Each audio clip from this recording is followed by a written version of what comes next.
finally. There we go. Hey, everybody. Shaving Nobody Else's Auto. It is Sunday. Time for some more Gearhead Interactive live chat. As you can see, I am not alone tonight. We have company. Our good friend Phil Skinner is here. World-renowned Edsel expert. I think that's very safe to say. As well as any Ford product from the 50s. This guy he recites the answers back to you. So that's always fun. Buick Man's here. Pete's ready to go. Clark is on from New Zealand. Glad you made it back, Clark. Neil's here. So anyway, obviously we've got a little bit different. Things will be a little bit different tonight as we kind of get rolling here. Phil's going to be here for 45 minutes or an hour. You got a long ways to go yet in the next couple days. Got to go back to California. So you still got some miles to cover, so he's not going to stick around all night. Charles made it tonight. Ron's here. And as always, before we get too far into anything, a little bit of housekeeping. Autocorrect, please double check your autocorrect before you hit send. If I can't make out your comment, we do have to skip it. I do try to catch most of them. If you're on the Nobody Show Facebook page, please remember I cannot see those comments. This is a shared video from the Nobody Else's Auto page on Facebook. You'll need to be on that page or the Nobody Show YouTube channel. If you want to comment, ask questions of Phil, participate in the chat, things like that. Jim's here. Mark made it. Trolls, we do occasionally get trolls. You guys do a great job of making sure that they know they are not welcome. I ignore them, and you've got some people helping us out with the trolls as well. We do have ads that we have to deal with because this is their game, and there isn't much we can do about it. So we will work around those best we can. And as always, we do have our supercharged Super Chat badge ready to go off of the 1935 Auburn Boat Tail Speedster. Any Super Chats, we whip out the supercharged Super Chat badge for any Super Chats. So anyway, like I said, we're going to do a little bit. Things will be a little bit different tonight. I've had a busy week, but we want to make the best use of Phil's time. He's agreed to come down, hang out with us tonight, share some of his knowledge with us.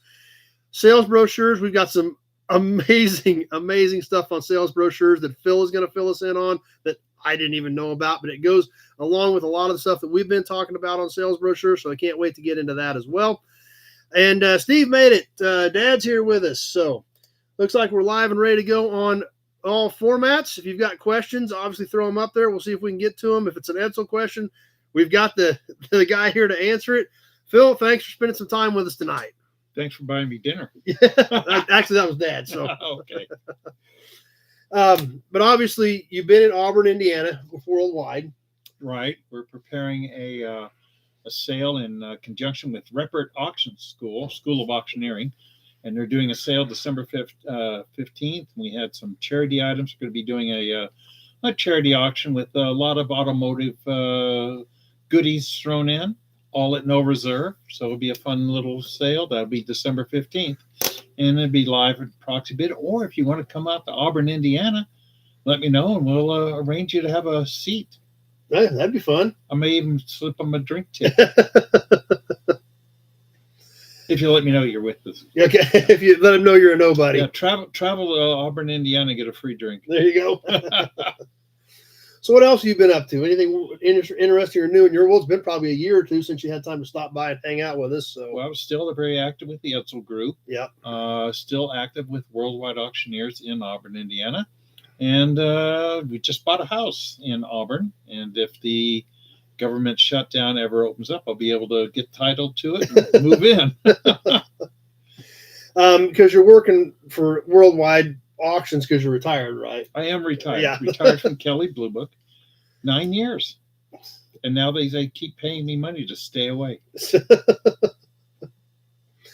what's been going on in the Edsel world? Edsel world. Well, there's two major Edsel clubs. There's the International Edsel Club and there's the Edsel Owners Club, and they both date back to the late 60s.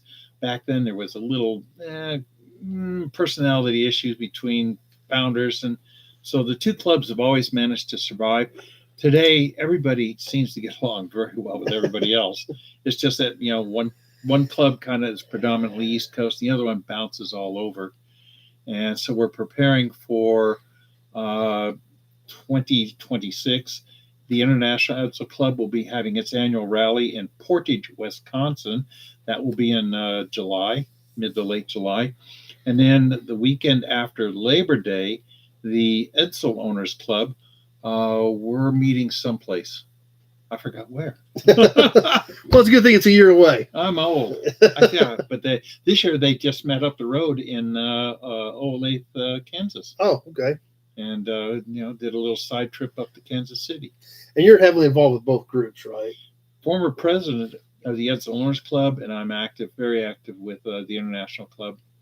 And we maintain the Edsel Registry, which has over 16,200 Edsels on file. And how many Edsels were produced total? In the United States, 110,847, and another basically 7,486, I think, in Canada. And you've tracked 16,000 of those cars at this point. Mm-hmm. So something to remember, if you guys see an Edsel, or if you have an Edsel, or know somebody that has an Edsel, get a picture of the data plate. Yes, or anything related to Edsel, because they had all sorts of little cans and bottles, right, and stuff like that. And so we are doing a lot of that.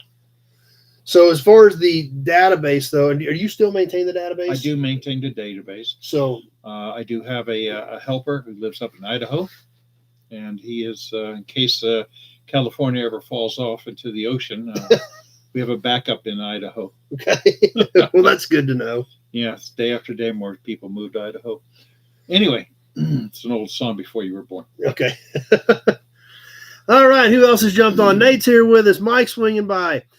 But one thing that, with Phil being here tonight, obviously we've been having an insane amount of fun with this literature collection. Sean's here with us. Clark's got a few Edsels down there in New Zealand. Oh, yes.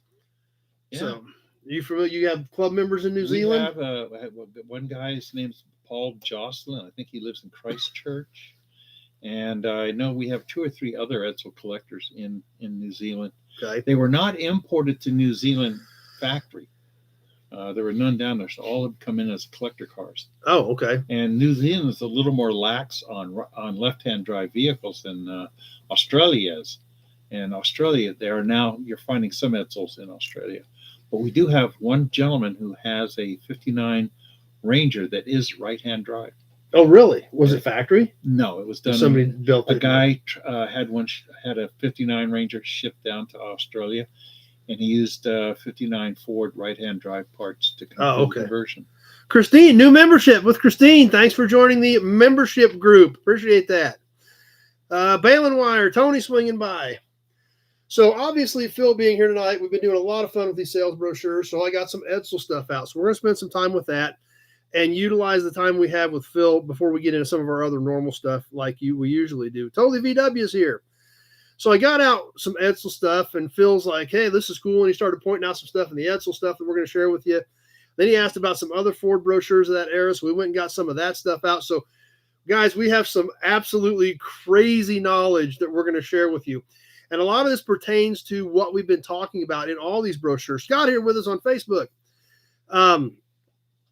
We've got so many sales brochures that we've been studying, going through, looking at, and and we talk about the artwork and the layout and things like that.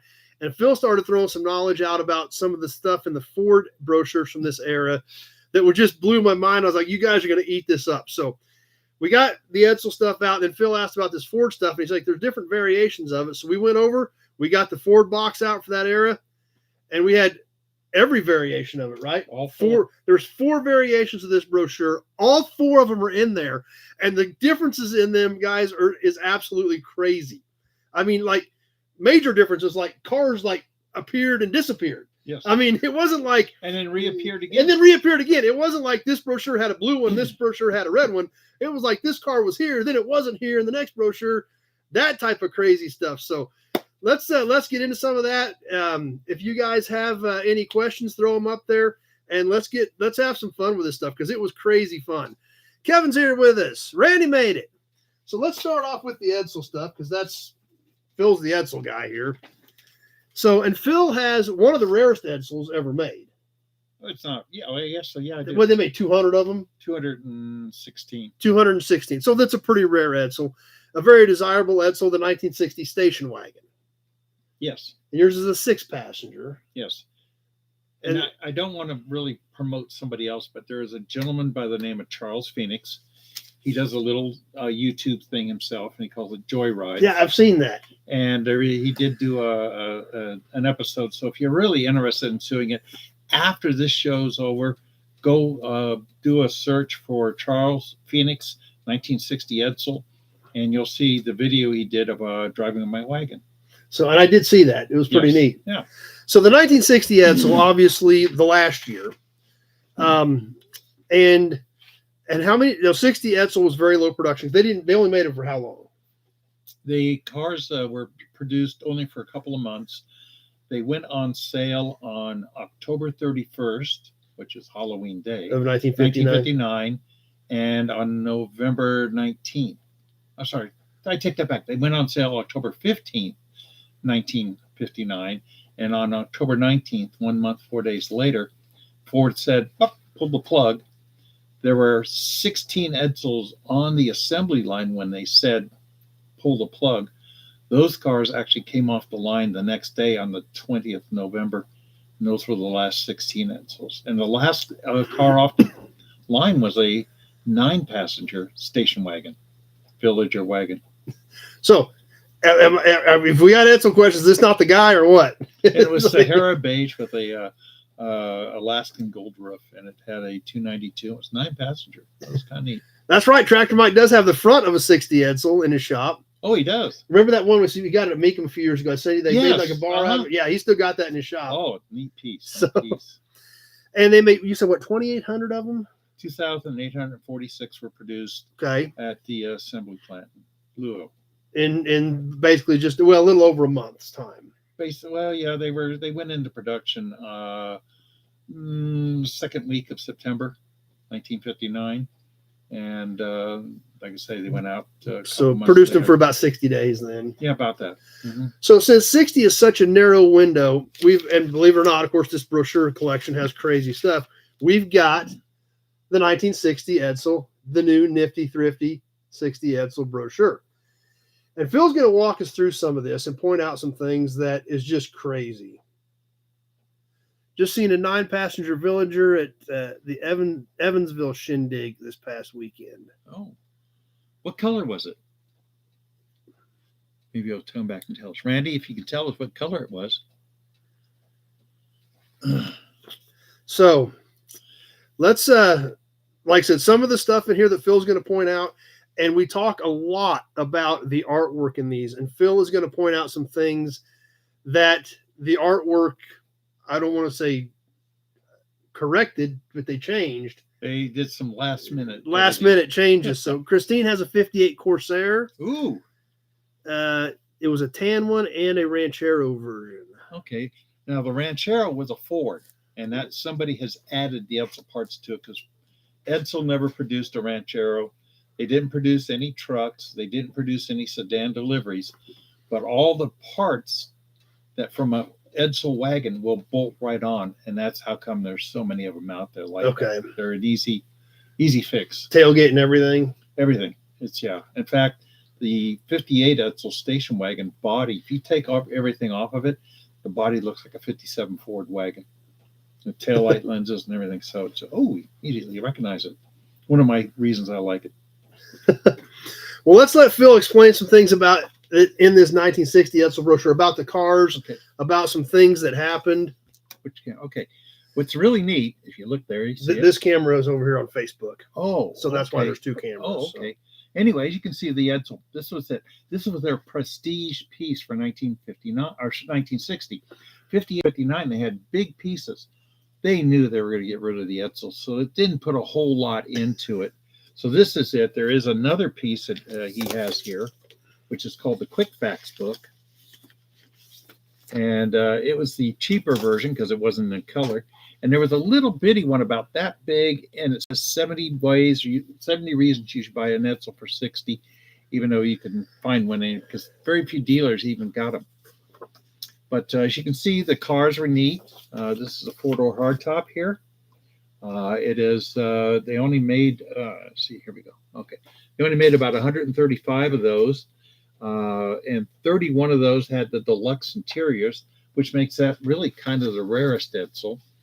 The convertible, my station wagon, I love station wagons. Are the curved clear front marker lenses on the Corsair compatible with the Pacer?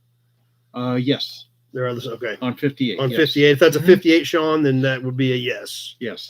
The front grills and the horse collar, and that is one of the few pieces that interchanged between the Corsair Citation, which was based on the Mercury, and the Ranger Pacer and wagons, which were based on Ford products.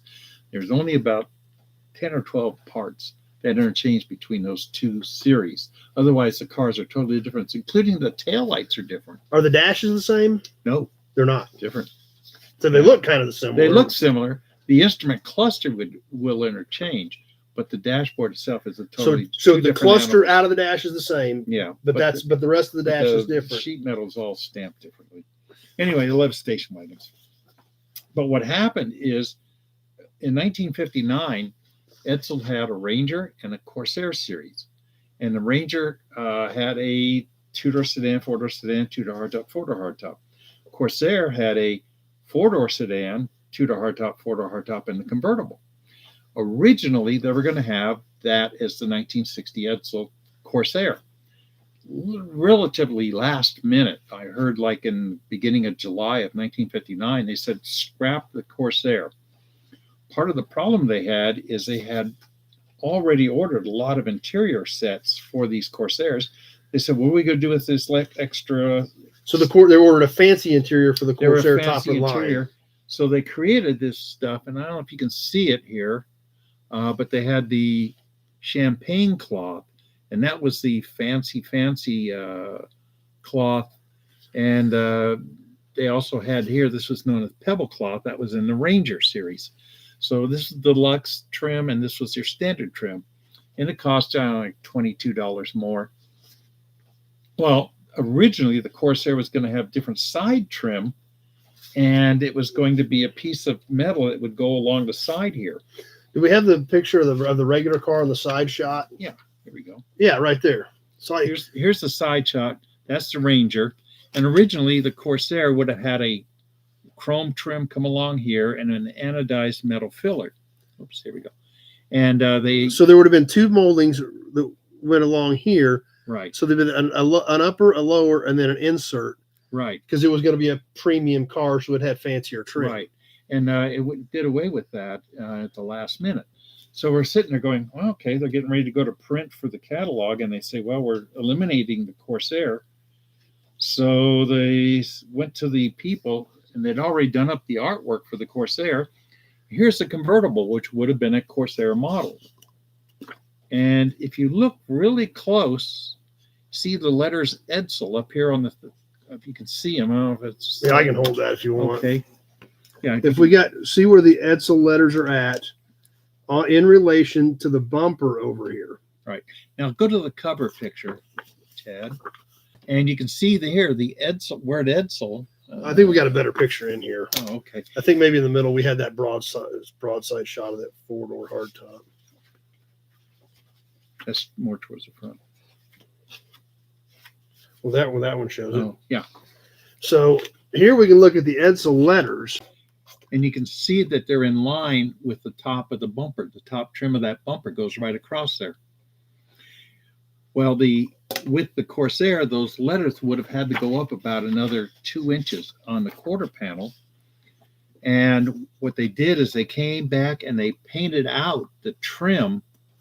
They painted out all the trim on the side here, but they didn't drop the letters down. The letters you see are sitting higher up. See where the letters are above the bumper because that would have had that molding along there. Right. It would have had the molding. So, and if you go over to the little pictures, smaller pictures, or you can do it. Okay, there we go. In this, right here. Yeah. I'm all messed up on the wrong side here. On this one here, you can kind of see the how high up the letters are. And that was because they did a last-minute painting out of the Corsair trim. So it's just one of those last-minute things. Everything was last-minute with the 60 Edsel. In fact, the day they announced that they were going to discontinue the Edsel, which was November 19th, they didn't even let the dealers or anybody, even the assembly plant, didn't know that really? To discontinue it. They just came down and said, oh, by the way, we're cutting the Edsel out. Well, we've got some on the assembly line. Well, go ahead and build those out. But, And so that was the, I guess you call it, the game plan had been just build 3,260 Edsels. When they went to Buffalo, which did the stamping of the hoods, they only ordered 3,200 hoods. Oh. So it was going to be an infinite number of a limited edition Edsel. Buy it today. It's a collector item. And the leftover hoods ended up going into parts and being sold as when people crash their cars. Mm-hmm. And I actually acquired a new hood. And what happened is they ran out of hoods. Like in 1962, there were still, there were 2-year-old cars. Right. And they'd write to them and say, I need a hood, new hood. And Ford couldn't say, oh, we can't make those parts anymore. Yeah, we can't service parts for a 2-year-old car. In 1962, Ford was gearing up on their total performance program. And what were they building? They were building fiberglass body parts for 62 Fords. And there would be some fiberglass parts for 63 Fords. So these were for lightweight, high-performance drag cars. They had fiberglass hoods, fiberglass doors, fiberglass deck lids. Well, they said, we're making fiberglass. Let's make some Edsel hoods in fiberglass. And there are several Edsels out there, 60 Edsels, that have fiberglass hoods.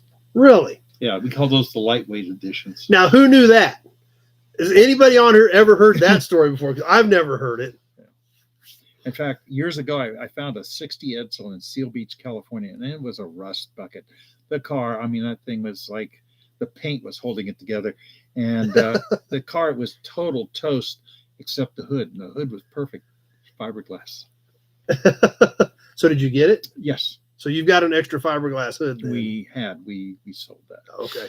Yeah. Sometimes somebody comes along and says, that's a treasure. I want it. And I go, but I want it too. And they go, I have pictures of the president here. And I said, Ben Franklin was never president, but I'll take him. So give me a lot of them. But that's cool. Like, that's the weird stuff that, unless you're in these circles, you don't know. Because if any of us, myself included, have walked up on a 60 Edsel and had a fiberglass hood, that would have made 0 sense to me. That's for sure. And they were used for service replacements starting in 1962. So it's kind of any idea how many of them were made? We don't. Okay. We don't know, but probably maybe less than 100. Oh, okay. Scott on Facebook, how many years was the shifter in the steering wheel? When I was a kid, my family friends had a red and white wagon. Was that a 58 only deal? That was 1958. They called it the Teletouch, and it was electric, and the push buttons were in the middle of the steering wheel. You pushed them, and you could shift gears, hopefully. And the system didn't work so well. In fact, a lot of people ended up poking a hole in their floor and putting a rod through it. So but what was amazing is you had these buttons in the middle of the steering wheel. When you would turn the wheel, the buttons remained in position. So it was a unique piece of engineering and gearing they did. And it was all done electrically. Edsel wasn't the only company to have push buttons to shift with. Rambler, Mercury, all the Chrysler products of the day had push buttons. Even Renault Dauphine, they had a push button transmission. But all of those were done with Bowden cables. And only the Edsel used electric and one other car, and that was 1956 Packard. And theirs wasn't in the steering wheel. It was a little box off of the column, and it had a box with buttons that you pushed.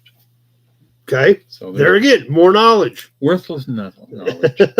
Yes. So let's, and when we look back, one other thing I want to show, then we're going to look at some other stuff in this brochure, is hopefully you guys can see it. If you can see the shadowing that they did on this side of the car, that was where they had to airbrush out that trim. So they shadowed it all in, and basically it just evaporated. Yes, it was making it disappear. What Ford was famous for making cars disappear in brochures and do other things too. So yeah, it's and even the other all the car companies kind of did it to an extent. Well, let's flip through this thing. I'll hold it up, and you can talk about some of this stuff. So starting with the first page, the Ranger 2-door hardtop, the Ranger convertible, the Villager 9-passenger wagon. The Ranger 2-door hardtop, in 1960, Ford introduced the Starliner 2-door hardtop.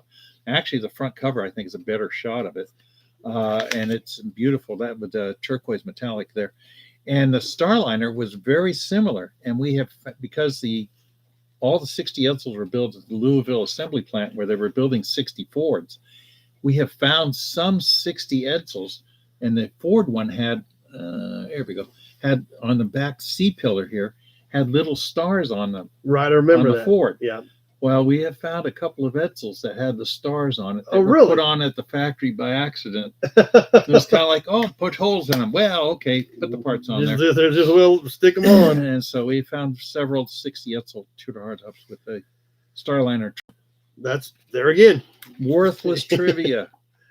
The 4-door Ranger. This was the basic workhorse family car line of Edsel, Right, correct? about 12,226 of those built.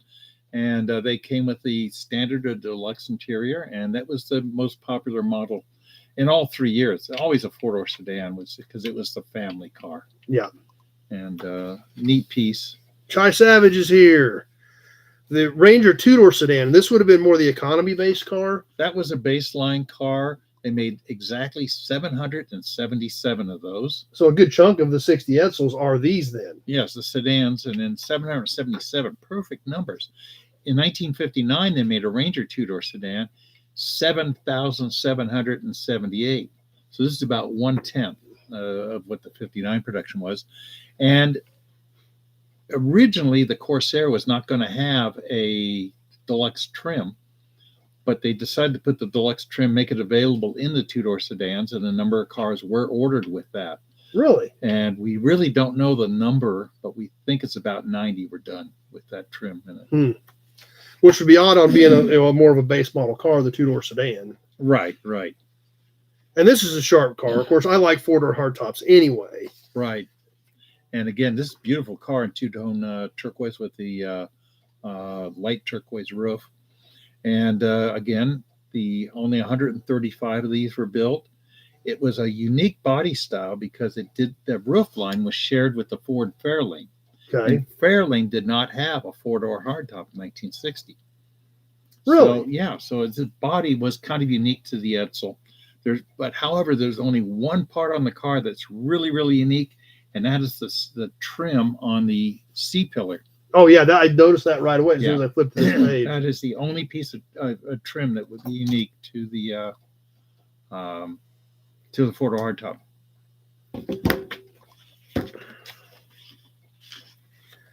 The Ranger 2-door hardtop. Yes, we talked about that before. Again, based on the Starliner. But it's a cool picture with fireworks. Cool picture, yes, and a beautiful example. And what's interesting is they really did not show the deluxe interiors in the car, just those little samples. So it was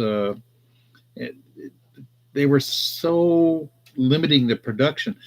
And a lot of dealers tried to order 60 Edsels, and then about in middle of October, shortly after they went on sale, they were pretty much told, you aren't going to get your Edsels. We're just not making enough of them. And, we're just scheduling. We don't have time for them. Have you wrote a book on Edsels? Jim wants to know. Oh, if I ever learned how to write, I would. You write all the time. We're going to talk about your new article that you're working on, too, because that's interesting. Oh, okay. So... and then, of course, the Ranger convertible, which we've already spent some time with. Was that the deluxe interior? That's the pattern of the deluxe interior. The convertible interior was all vinyl, where the sedans and hardtops used vinyl bolsters with a champagne cloth, which was a woven nylon fabric interior. But yeah, that's the interior that would have been in the Corsairs, that pattern. And what's neat about the 58 Edsel interiors is on the center vinyl panel on the seat backs, there's the letter E that's embossed into the vinyl. So you have like an E. And a friend of ours, Mr. Mike Brogan, lives down in Florida, has a Villager station wagon, and the E in his is upside down. So he has a number 3 back there. And the Villager wagon. Love wagons. I love wagons. They did make some Edsel promos because I got one right over there. I know I've got a 58. Did they do 59 or 60 Edsel Yes, promos? they did. They did? They did Okay. 60. They did 59, and they did a Corsair hardtop and a Corsair convertible. And AMT produced not only the promos, but they did the 3-in-1 kits. Oh, yeah. And in the 1960s, AMT created a short line called Craftsman Juniors. And it was basically the promotional model. They were in blue and aqua and red. And they are very collectible today. But you could put it together without glue. Oh, yeah. Yeah, so, So, yeah, remind me next week, Jeff. I'll grab them. My 58 Edsel promo is still in the box over there, the original Edsel box. So, how many size motors were used? In 1958, they had the E400, which was a 361 cubic inch FE motor. That was the first the first Ford product to have the FE motor under the hood, which became later the 332, 352, 390. The basis for the 406, 427, and even the 428s. And those were the FE. And when I was younger, I thought FE meant it was always cast iron block. FE meant Ford Edsel. And then in the Corsair and Citation series, they had a E475. And the numbers E400 and E475 were not the displacement or the horsepower. They were the foot-pound torque ratings. It was the biggest number they could come up with, and that's a big number to put them on the car. Kind of like Buick did. B58,000. Yeah, so it was the top of them all, yes. But that was the MEL engine, which was used in Mercury Edsels and Lincolns, and that engine was used up till 1965, I believe. So were those two engines available all 3 years, 58, 59, and 60? No, in 1960 or 59, they could get a 6-cylinder. You couldn't get a 6 in 58. Oh, you couldn't? All No, 58s were V8s? 58s were V8s. And there were no engine options. Rangers got the E400. Oh, really? Corsairs got the E475, and that was that. So there were no choices in 58. In 59, Ranger and station wagons could get 6 cylinders. And then you had the 292 Y block. That's a standard engine in a Ranger. And then the standard engine in Corsair and wagons was a 332, and those were the FE blocks. And then optional in all models was a 361, which in 1960 or 58 they called it the E400. In 1958 they called it the Super Express V8, and the smaller 332 was the Express V8, and the 292 was the Ranger V8. So then in 60, basically the same lineup of engines, except they only had the 6-cylinder and the 292. And they did away with the 361 and came out with the 352, 300 horse, which was what Ford was using. I see. In the Interceptor. So that was the engine lineup for all 3 years. And except for exports, we don't want to talk exports, but Ranger, Pacer, and station wagons in 1958 that were exported were available with a 332 smaller engine, and that was because you had a lower octane and lower compression ratios and lower horsepower. Who cares? Christine, how many 58 Corsairs were made? Which body style probably would you know how many Corsairs were built in total, or you body? For 58? Yeah. If it's a 4-door hardtop, they made 5,880. If it's a 2-door hardtop, I'm thinking 2,133, but don't quote me on that. I might be wrong. I'm not 100% on that one. Is that the only two bodies the Corsair was available in? In 58. In 58, okay. In 59, you had the Corsair 2-door hardtop, 4-door hardtop, a Corsair 4-door sedan, and the convertible. Okay, 58 Corsair 2-door. That's 59, though. 58 Yeah. 2-door, I think it's 2,133. And if you get a hold of Chad or somehow get a hold of me, I'd like to talk to you about your Corsair. Okay. Yeah, I have a little history for you I could give you. Okay. So. Why did you choose to focus on Edsels? What was your passion for Edsels? Where did that come from? I think it was, I always liked station wagons, and I had a 57 Ford wagon, and I saw a 58 Edsel wagon, and I was just so impressed with it. I go, ooh, that's my Ford wagon, except it's an Edsel. It was a bolt-on, and I had to get that wagon, and that just led me to snowball into the rest of the world of Edsel. And when was that? In the 1970s, 1977. Okay. So which brings us right back to where we were at about the wagons in the brochure. So this is the 60 Villager wagon. Yes. And this doesn't say 6-passenger or 9-passenger. No. It's interesting. They have actually 3 pages dedicated to the wagon. Yeah, because the rest of them, it was just kind of, they threw it out there and then moved Right. on. But, we got more wagon stuff here. Yes. And in 1960, the Edsel used mostly Ford colors, but there were several colors that were unique that were used off of 50 or 60 Mercury. Huh. And then again, the two-door hardtop. I'm sorry, no, the wagon here, and you can see the interior. And there's the 9-passenger. There's wagon. the 9-passenger, yeah. Yeah. And again, only 59 of those were built. And the rarest of the rare Edsels, 59 Edsel, 9-passenger station wagon with a 6-cylinder engine. There were a total of 3 of those built.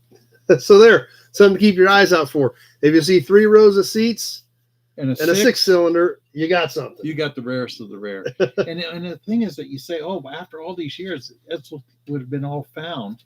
Recently in Colorado, a 9-passenger 59 or 60 wagon was recently discovered. An unknown 60 wagon was recently found. Just within the last couple of years. So they're still out there. They're still out there. There's still stuff being found. I maintained a registry for all Edsels. Mm-hmm. Just today, I've added 2 new numbers. Oh, wow. People contacting me saying, hey, I got this. I just acquired this car. And they send me a picture of the data plate. And I put it into the registry. And there was two different 1959 Edsels. Actually, a third one. I forgot because I had a 58 also. Oh, wow. So they're still being found. You have 3 Edsels today. So, yeah, maybe Christine can throw a picture of hers up on the No Buddies page. If you're not on there, just like Andy mentioned earlier, he's had several requests, but they didn't answer the questions because some of them are spam. Hit the No Buddies page on Facebook. Maybe Christine will throw a picture of hers up there for you, Chai. And you should have a picture of your wagon, don't you, Phil? Yeah, I think I do. When did the 58 Edsel show up at the dealership? It went on sale on September 4th, 1957, which was the Wednesday after Labor Day. And what's really unique about it, it was Henry Ford II's 40th birthday. Huh. Exactly on his birthday, the new car came out, named after his father, Edsel B. Ford. So again, stuff you just don't care about, or who cares? Trivia. I was once told by a friend of mine, my brain is a virtual cesspool of worthless information. But sounds great, Christine. That way you guys can see that one. I don't know if you can show that or not. And there is Phil's 60 wagon. And that was taken in Auburn, Indiana, just a couple years ago. We had it there, and then we took it over drove it to Buffalo, New York. Yeah, you've driven this car coast to coast. It's got over 300,000 miles on it. Yeah. Yeah. And let's see. Oops, other direction. There we go. Oh, there we go. Let's see it. There we go. And just turn it. Yeah, I do it like this here. And we just, come on, you communist. Well, yeah.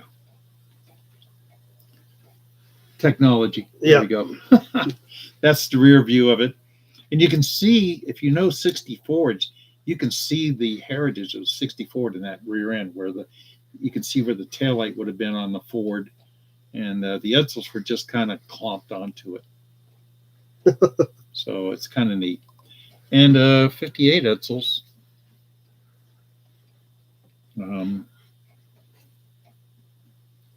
This Edsel is in Tucumcari, New Mexico. Whoa. Come back here. Whoops. I'll get it. Yeah, flip the camera on. There's a text message from my wife. There's one from my girlfriend. Hey, there you go. Oh, gosh. I shouldn't have said You're a busy man. Anyway, no, there's a little collector over there in Tucumcari who's doing some restoration, and he actually bought the building that had been the Edsel dealership. Oh, wow. And later on, it was a Rambler, so he's doing some painting on it that will reflect Packard, Rambler, and I believe Edsel will be on there. So if you're driving down old Route 66, go through Tucumcari. Check out some more Edsels. Yes. They're Edsels are my favorite. You know what Edsel means, don't you? Everybody thought it was named after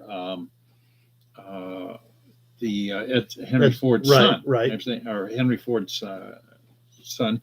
Anyway, in reality, it's an acronym, and it means every day something else leaks. That's kind of like we had a comment on the FE engines. There's the one in Tucumcari. Yeah, it's the one in Tucumcari. That is a 1958 Pacer, and it's a tritone. It's sunset coral, jet black, and snow white. And that particular car serial number is W8RH700406. It was built at the San Jose assembly plant. Huh. So, yeah, I have a. Yeah, we had an acronym about the FE engine that they left an N off of it for not fuel efficient. How much does an Edsel cost right now? Which obviously is a very broad topic. Now, the rarest, or one of the rarest ones, one of the most desirable ones, the one of 76 1960 convertibles, those are six figures, aren't they? Yes. Yeah. For nice ones. I was recently in a transaction where one was being offered for $140,000. And that's kind of the top of the mark. Right. But you can still buy a nice driver four-door for $10,000. You can buy nice driver cars for under 10. For under 10. 59 Edsel Rangers.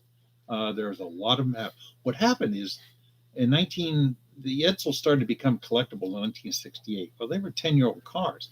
They were used cars. How many, 2025, how many 2015 cars are still out there on the road today? Almost all of them. A lot of them, yeah.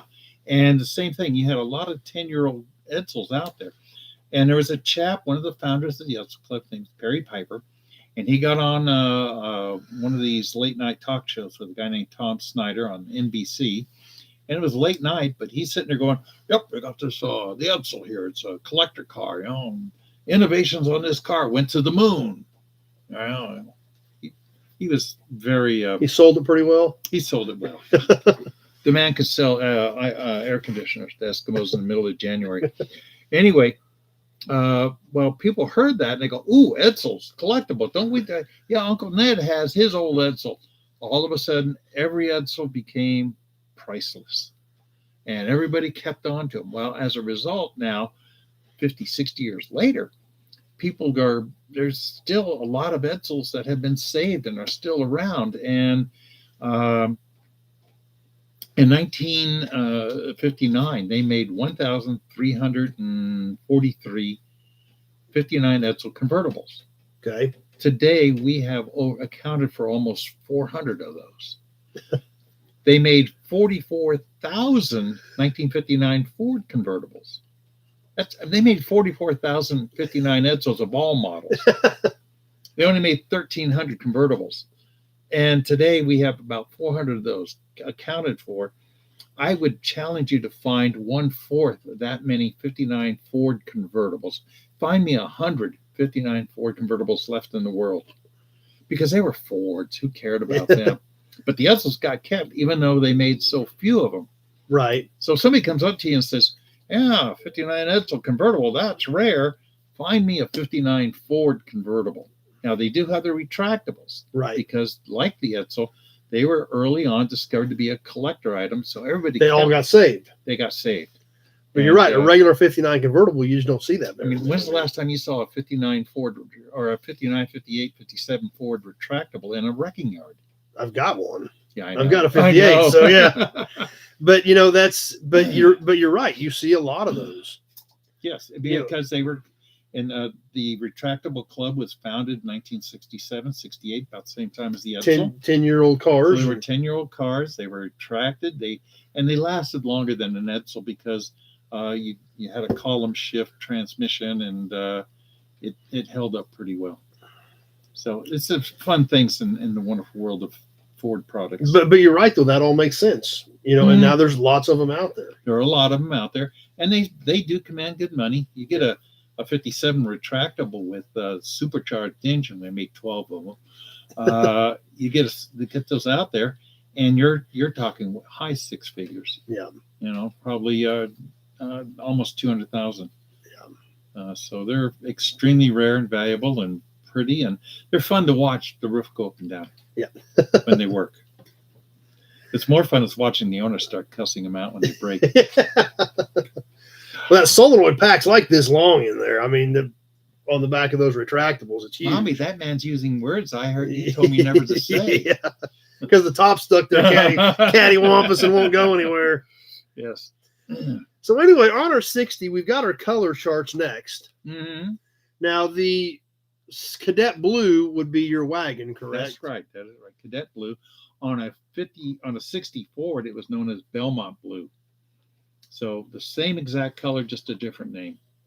So you said some of these were specific to 60 Edsels, or they were they're all the 60 Edsel colors were used on either Ford or Mercury. Okay.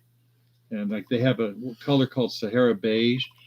On the Mercury, it was called Polynesian Beige. So Sahara Beige here, Polynesian Beige in a different brochure. Right. We have a light blue. Edsel called it Hawaiian Blue. And actually, that one right there. Anyway, the Hawaiian Blue. And on a Ford, it was, I think, Sky Mist Blue or Star Mist Blue. So all the same thing, just different names. Different name. Yeah, technical colors. And there is no codes on any of this stuff in here. So this doesn't give us the paint codes on these, just the colors. No. Yeah. But if everybody has a question of colors, contact me. Here's our engines that we were talking about. The Economy 6, the Ranger 8, and the Super Express V8. And the colors in the brochure do not represent what the engines look like in the cars. All the engine blocks were black. The 6-cylinder had a red valve cover and air cleaner. The 292 had kind of a greenish, and the 352 had kind of an aqua color.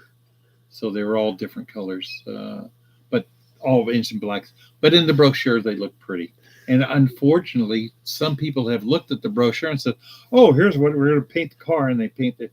They show up and people go, "Oh, you got the wrong color engine." What's it in the brochure? So no, it's not what was in the car when it's new. Sorry. So the way the engines were painted in 60, was that the same as they were in Fords? Or were they different? The Ford engine, the valve covers were different colors, and the valve covers on the Edsel are plain. They don't have any words. Ford said F-O-R-D. Oh. Mercury's didn't say F-O-R-D. They said M-E-R-C-U-R-Y. So the Edsel valve covers in 60 were plain. The same stamping. Yeah. With nothing on them. And those are the rare ones to find. Yeah, well, I'm sure. You know, if you find an FV block, FV valve cover, and it doesn't have anything on it, it's a 59 or a 60 Edsel. So. And accessories.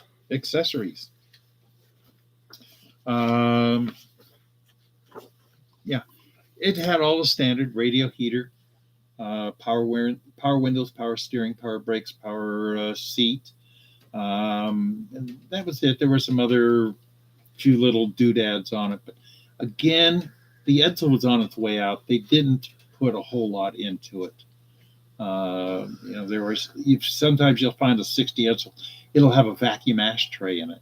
Really? 64, it had a vacuum ashtray available to suck the ashes out. Yeah, you had your ashtray out, and you put your cigarette out or your cigar or whatever, and you would push the little ashtray door. It would activate the vacuum, suck the little drawer in, suck the stuff out of the drawer and into a glass jar. And then you had to take out the jar and empty the jar. So where was the jar at? It was under the dash. Under the dash? Yeah. It's a knee knocker. But no, they had a radio. And the radios, the 60 Edsel radio was unique to the Edsel. It had the backing plate was unique. And there's a little code on the box, a chassis code on the box. It indicates it's an Edsel by the serial number, which is 04BE, because it was 1960, 4 tubes, B from the Bendix Radio Corporation, and E for Edsel. So 04BE was the serial number. And Bendix also made radios for 60 Ford. The faceplate, the little metal tab, says Ford on it, but it was unique to the Edsel. Are we boring? I hope we're not boring. No, I think we're doing good. Everybody seems to be having fun. Yeah. So was the dash stamping in the 60 Edsel the same as 60 Ford?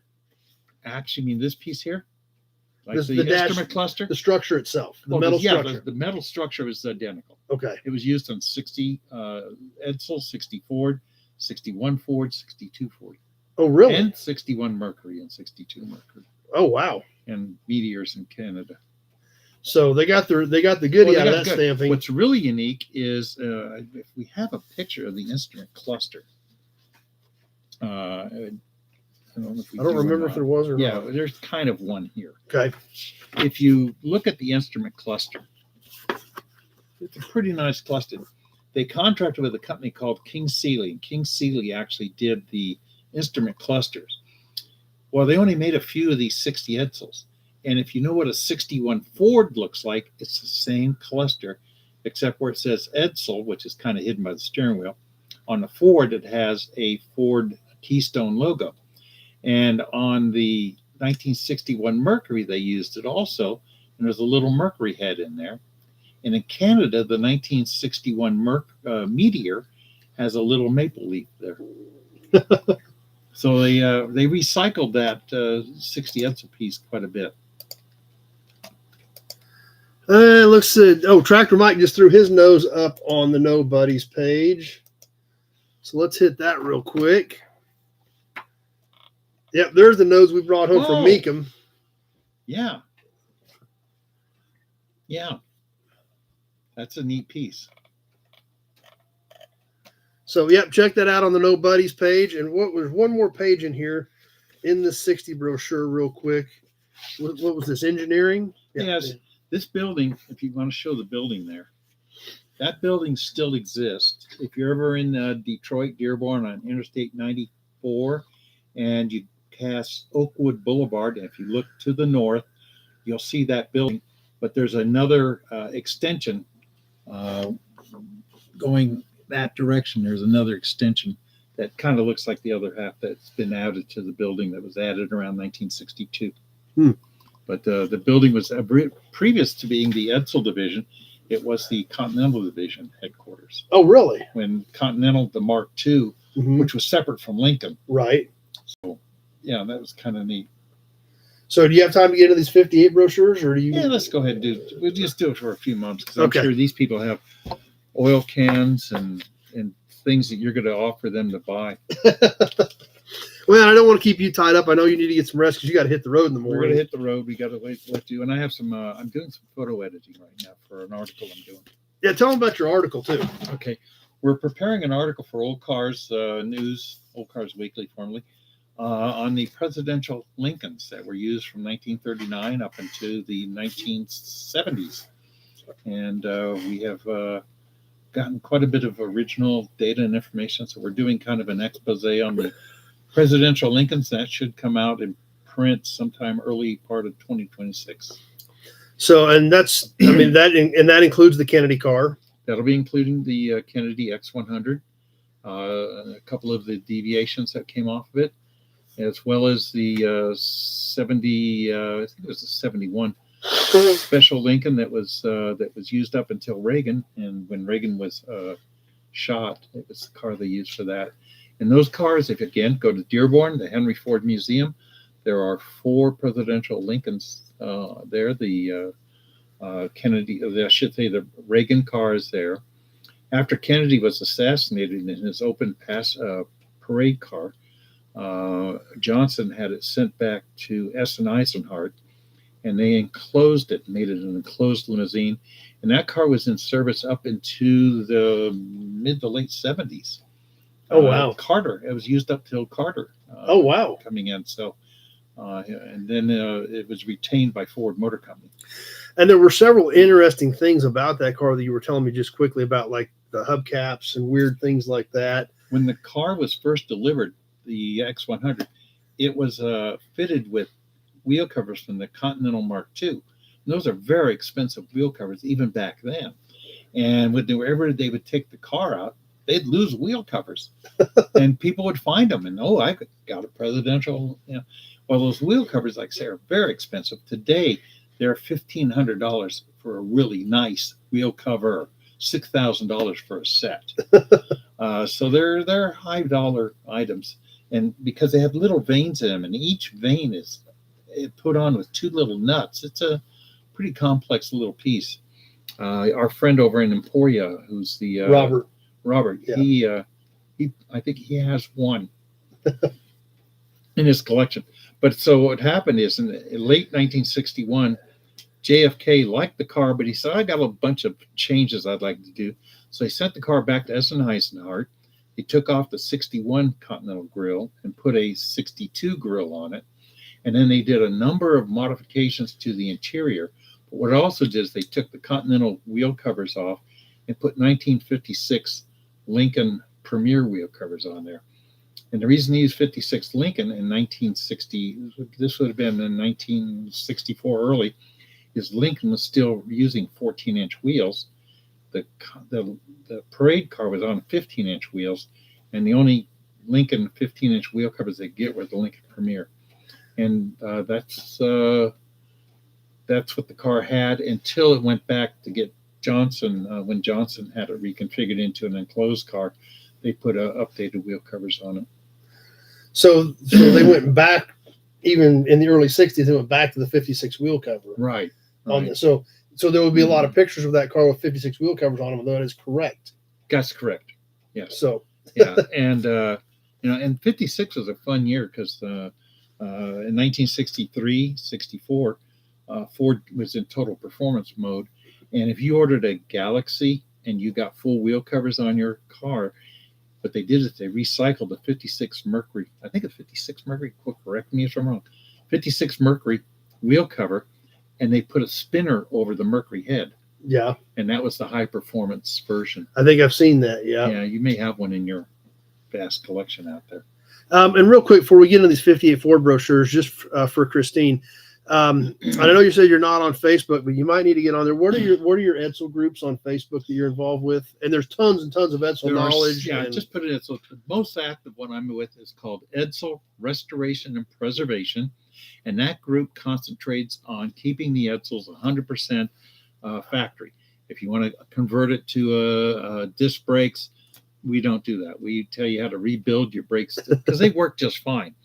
If you're looking to hot rod it, we had a guy on there coming out. How do I put my? I want to put a Chevy 350 in my Edsel, and we said you take it to the scrapyard and crush the Edsel. So we're not. But there is a group called Edsel Garage, and that's a very popular group also. And they'll tell you how to get the proper converter kits and do a disc brake upgrade and stuff. So those two pages those are the very two that I'm most actively with. But the Edsel Owners Club has one. There are several others. Just do in the Facebook search Edsel. But Edsel Restoration and Preservation page is an active one. That's the most. And I see a lot of parts that Edsel guys have on there that are available, yes. And a lot of knowledge on there. Right. And the cars for sale. You can if you have an Edsel for sale, Edsel Restoration and Preservation. All we ask is that you present the car. We do like to see the data plate information on the car, and we do need a price. That's it, and it doesn't cost anything. So there, if you're looking for one, or if you like Christine has one, if you have questions, those are some very, very valuable resources because I see those pages pop up, and I see the activity on it, and all the knowledge that is on there from you and your peers that know these cars, yes, like the back of your hand. Yeah, and we have some really good experts. I'm not one. Yeah, I think that we can make a pretty good case for you are the expert, but real quick, and I know Phil needs to get going, but he brought up another point that I want to share with you guys, and this is going to show us several things here actually. And obviously Edsel was made 58, 59, and 60, and Phil being this deep into this world, Fords, Lincolns, and Mercurys of this era, it all goes hand in hand. And your knowledge on these cars is also second to none. And you brought up the 58 Ford sales brochure because I have this collection, but you said there's different versions of it. And I said, hey, this collection is pretty extensive. Now that you bring this up, I got to go see what I got. So we went over, we got that box out, and we found the 58 Ford sales brochure. This was a full line brochure. It was called the Saver Edition, and these are the ones that would be handed out at the auto show. If you had the bigger prestige catalogs, which are the big, nice ones, those you had to go to the dealership to get. These are like the auto show, or if you're going down to the shopping mall and they're putting them out there. These are the inexpensive. These cost the dealers about a nickel a piece to buy, whereas the big brochures, they were costing like 45 cents a piece. Oh, wow. Back then, 45 cents was, like a week's wages for me. That was like lunch. Uh-huh. So we had the 58 Ford brochure, and we had the 58 Ford brochure, which is different than the other one. We had the 58 Ford brochure, which is different, even though they look the same. And finally, we have the 58 Ford brochure. That one has different colors.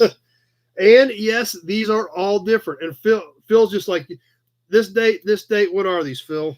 Okay, the first one was published in September 1957. Okay, we got that right here in the corner, 9 of 57. And if you opened it up and looked inside, you would see a couple of models of this 58 Ford that never went into production. And if we look at it right here, get it where Phil can point and you guys can see. This car, these three cars, the business sedan, the two-door sedan, and the four-door sedan, those were the customs. And the customs never went into production. They had this unique trim here. This trim did get used on the station wagons, but the trim on these three cars, they never went into production. They scrapped it, but they'd already done the artwork up on the car. And point out up here in the corner too on this. Oh, and you also will notice that this is 1958, but the 57 Thunderbird was still being produced. They actually produced the 57 Thunderbird till December 13th, 1957, long after 58 Fords were for sale. So the next brochure would be. Next brochure was done just a month later in October 1957. And why don't we can we hold I can get both these, okay. I think, because we want to see these up here at the top. So yeah. So we open up the next brochure. And you'll notice that the cars that were up here have disappeared. And what they did is, we got to fill some space. These cars are pretty close together. Here, we'll separate them and fill up a little bit of the white space and do that. Oh, but the 57 T-Bird still here. And this was October of 57. And everything else is pretty much the same. All the wagons are the same. All the Fairlanes over here, the Fairlane 500s, those are all the same. They didn't change that. It was just up here, these cheap models. 3 cars just gone, disappeared. But then comes December of 1957. And you want to hold one of these other ones with it, or I think we can just do it. As you can see, this brown and beige car and black and white car are still here, but magically the blue car that was before is gone. But it does have different style side trim. It doesn't have this type of trim anymore. It has this trim now put into it. So they had magically created something new, and it was like, oh, but these cars are all the same down here. Everything else is the same. They weren't happy. They weren't done yet. Let's go to number 4. In version 4, a lot of differences here. Where do we need to be at? Let's start here. Let's do like that. Start there. As you can see, these 4 cars, they now have magically had gold trim put on them. And starting in March of 1950, this is April of 58 is this brochure print date. Starting in March of 58, they added this special trim called Country Club trim to the Fairlane series, not the Fairlane 500. These are the Fairlane 500s. They already had gold trim, but they didn't have this here. And so, and also what happened is the base customs became custom 300s, and what had been the custom 300s became custom 300 deluxe. So that's just kind of what it did. And then what also happened is, I think, did we have a color change? We had one other color change here. You didn't notice, I didn't tell you about. If you look at this car, the green Fairlane 500, it had magically turned into this is the 4-door hardtop, it had turned into, I believe that's called doeskin tan and colonial white. So And it had been moved. It had been over towards the center. It had been where this car is.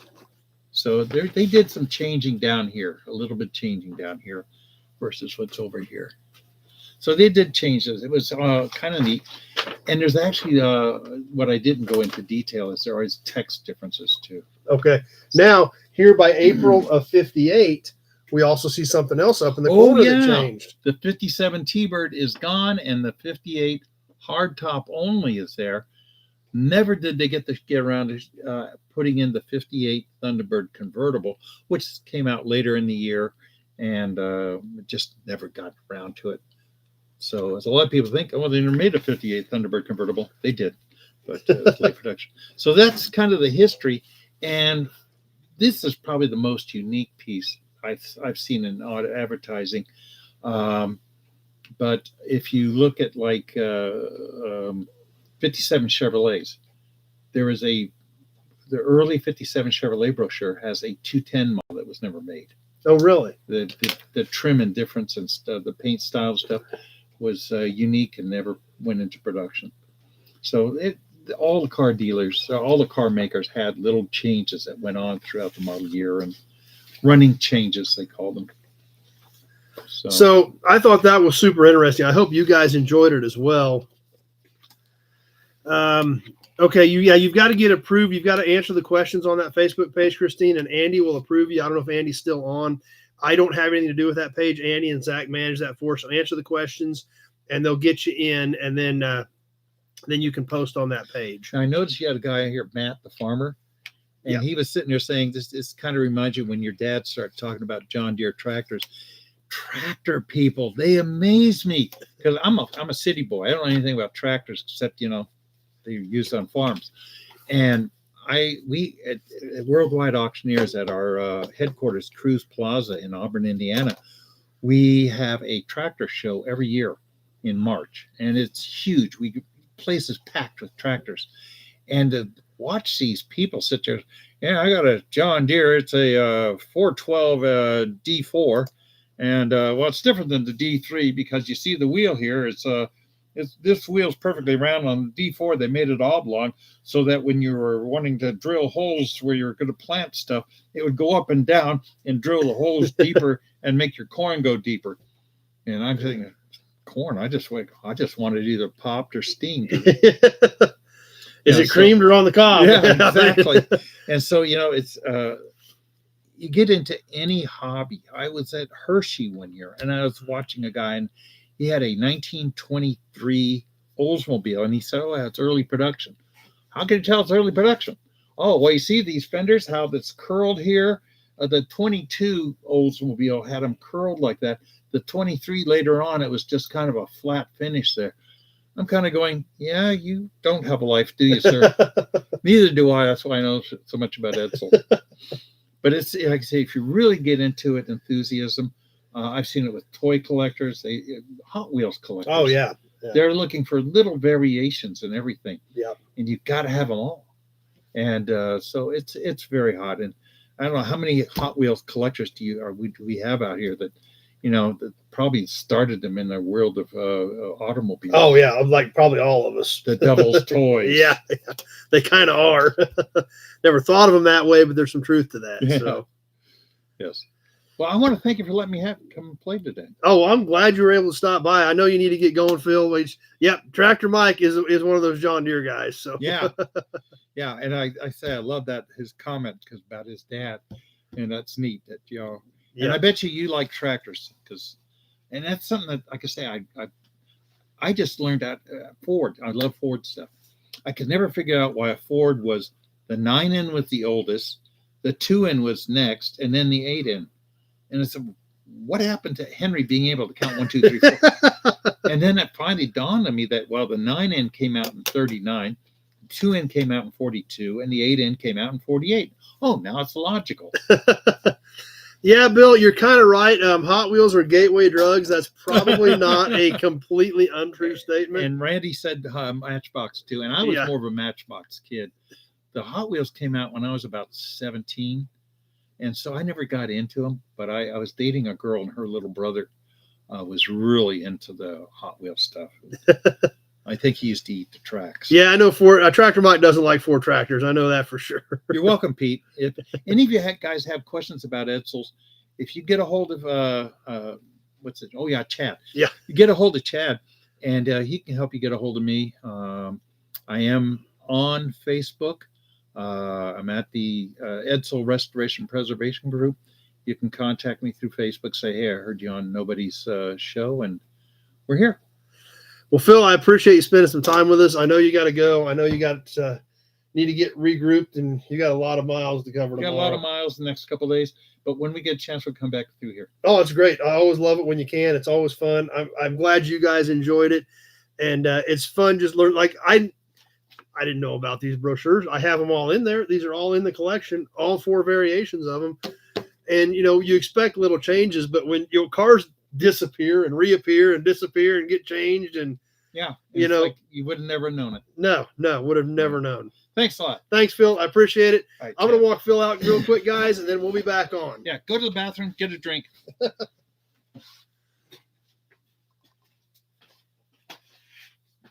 Do I get paid now or later? Yeah. All right, Chad. Let's see you later. Yeah, I usually kick the lights off that way.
All right, guys, back to regularly scheduled programming.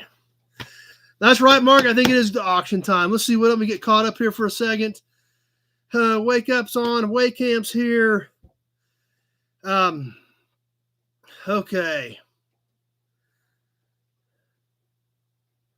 Yeah, that's true, John. In fact, let me go ahead and square the cameras back up a little bit, since it is just me now. So we're so I can see you guys and we're ready to go here. Let me get Heather in frame for you guys. We can't not have that. All right. How's that? We ready to go, guys? All right. Glad you had fun. Like I said, Phil is just a ton of knowledge on that stuff. Edsel is kind of a specialized, its own little world. There go some hearts. Glad you guys, enjoyed it. Let me put these brochures back away so that they're in their place. And get regrouped and ready to go. And we do need to get some auction items going. We got some other stuff to talk about. But Who's ready for a few auction items? Let's go ahead and do a few auctions real quick. Dust off the steering wheel. Yep. The steering wheel's been very popular. Speaking of which, we'll go over the raffle here real shortly, but I think you guys are ready for some auction stuff. Let me get my piles over here. I've got a few things already over here ready to go.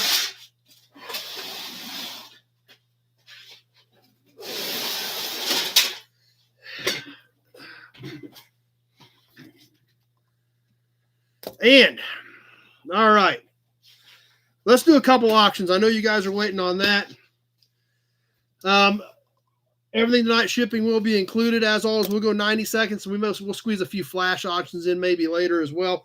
I got a couple license plates here. Oh, I got something Friday at the Hutch Swap Meet that we're going to sell. We've got some stuff that didn't get paid for we're going to sell. So let's go ahead and get started with a few auctions here real quick. Because I know you guys are waiting on them, but I didn't want to not take advantage of the fact that we had Phil here to spend a few minutes with us and go over some fun stuff there. Let's start off with a couple of these new license plates and see what we've got in here. We've been doing some of these new ones that I found. Yeah. Engine in your Lincoln Mark 7 turbo diesel. Yes, it is in there. That is pretty much a complete car. I think it's got one broken window. But as always, shipping included in the 48 states, non-U.S. buyers, you're more than welcome to play. However, you will have to get me paid in U.S. funds, and you will be responsible for shipping outside of the U.S.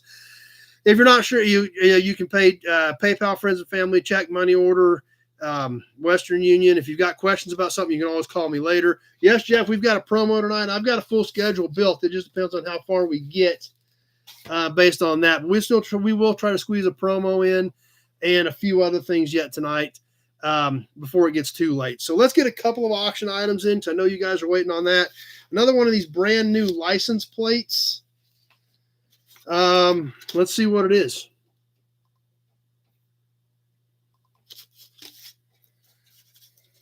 We're going to see it together.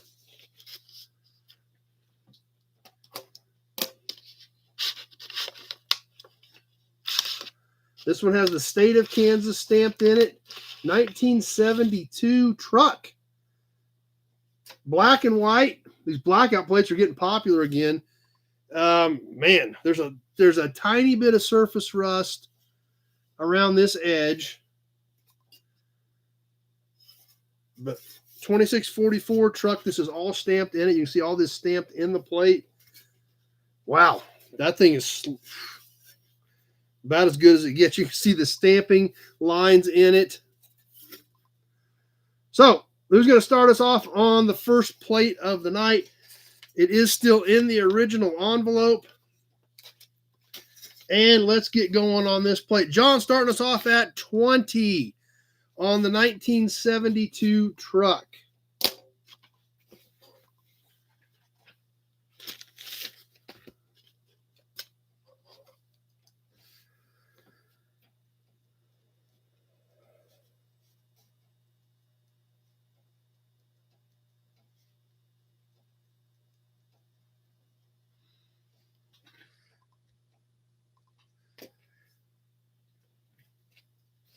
$30 seconds gone. 60 seconds left to go.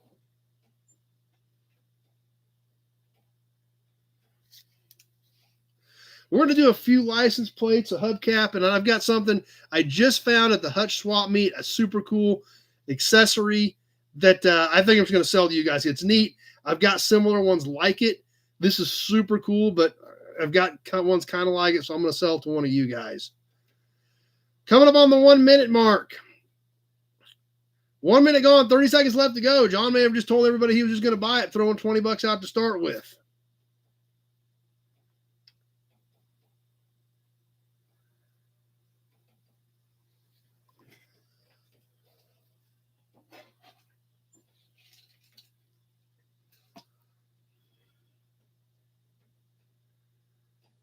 About ready to wrap it up. John at 20.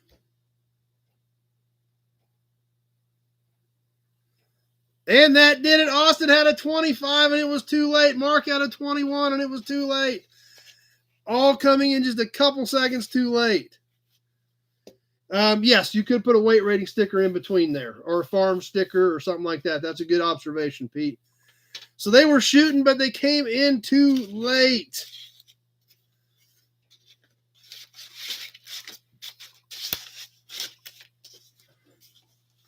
So we're going to mark the John for 20. Those other ones just didn't quite make it.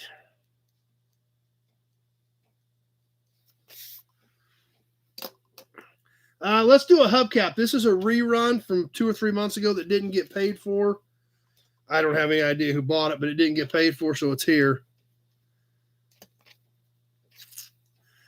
So let's do another. We haven't done a hubcap in a couple weeks. So we need to get a couple of caps in tonight for sure. I don't remember if I've got anything home free. I think I'll have to look, Matt. I've got a bunch of stuff out there that did you get it? You already got an oil can book, I think. I think all that stuff went. I'll have to double check tomorrow. If you want to give me a shout, I can double check and see. Speaking of can books, the guys waiting on can books, I did pick those up Friday. So, and I've got several things out there that are just onesies and twosies that I've been waiting to get something else with, but I do have a bunch of that stuff that'll be ready to go tomorrow. So, but I don't remember on yours, Matt, which where we were at on it. I'll just have to double check and see. But I do know I did ship you stuff, I think, when you're with the books a couple weeks ago. This cap, the Kaiser cap, this is a great one. It looks great on the outside. This is all stamped in the ridge, the big K, which was originally black. The cap is rough. The back of it is rusty. But for a wall hanger, it's a great piece. So did you get a book, Matt? Because it seems like you had your stack with your book. So anyway, on the Kaiser cap, this one is right at 10 inches in diameter. A good looking one you don't see very often. John at 15 starting us off. This is, of course, late 40s, early 50s. That's the only time they made them. I think this is late 40s era Kaiser. It is a unique one. This is raised with, I mean, to me, it looks like a bottle cap is what I think it looks like. But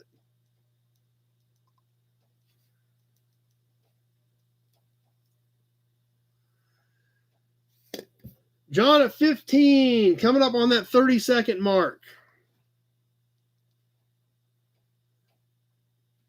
30 seconds gone. 60 seconds left to go.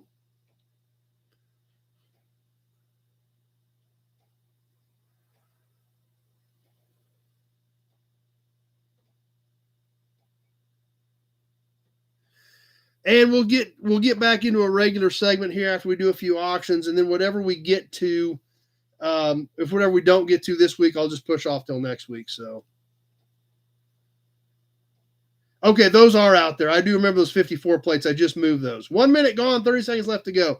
Yeah, the 54 plates are out there, and because I know I've got those with the receipt. I remember those. I'll have to check on the other one, but yeah, those are out there.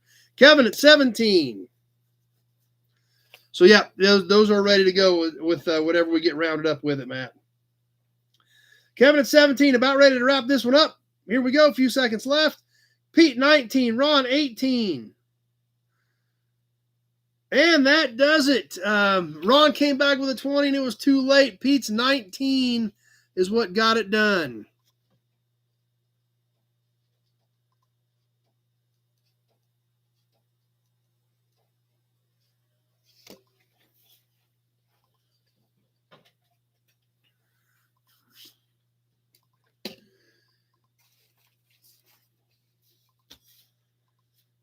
All right, another license plate, and then we're going to show you this super cool accessory that I just found on Friday, and then we'll get back into the regular stuff. I know you guys were waiting on some auction stuff.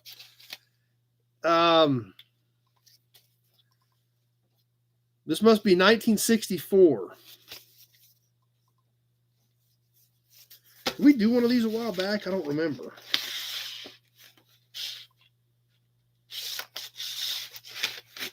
I've got so many license plates anymore, I don't even hardly remember what I'm grabbing.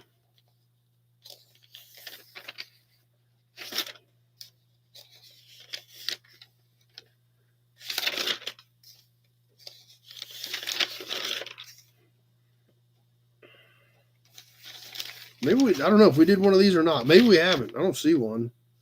Well, let's do this one.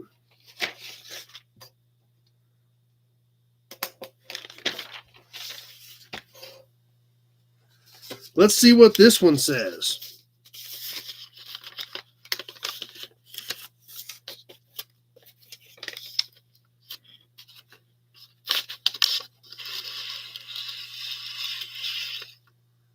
"1964 commercial trailer number 19.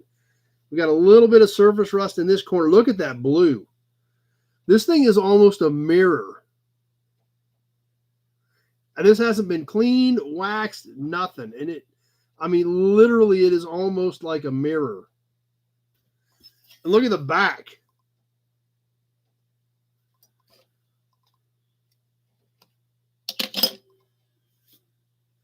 That thing is sharp. Original envelope. I should have looked at that first. Wow. 2-digit commercial trailer. HG was Hodgman County. So, wow. If you wax this thing was going to, I think you could use it. I think you could shave in this thing if you wax it. Because it's actually dirty and it looks like a mirror.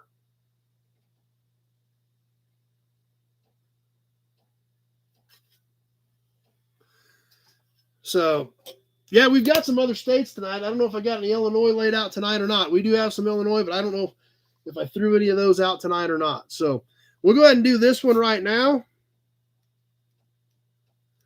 And then we'll get a few other states into the mix here a little bit later. All right. Texas, I think I've got a Texas or two in here. Yep, I do have a Texas in here for a little bit later. All right, let's get rolling on the 1964 commercial trailer.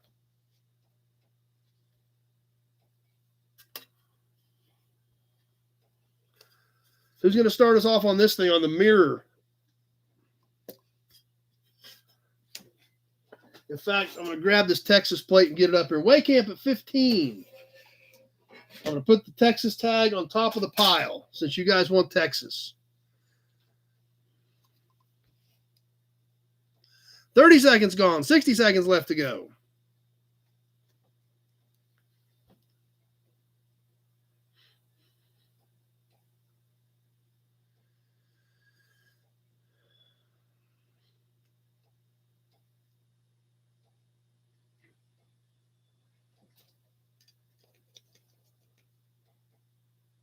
Almost to that 1 minute mark. Everybody's sitting on their thumbs. You want a bid just to run way camp up, don't you, Tractor Mike? Just past that 1 minute mark. Only produces plate from 61 to 65. Mark at 19.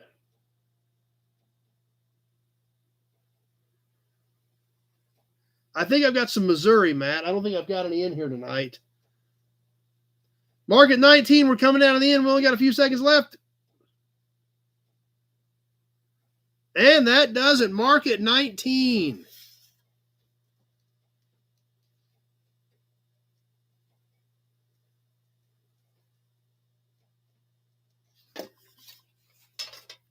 There's Ron had a 21. I was almost positive there was going to be something hanging in there.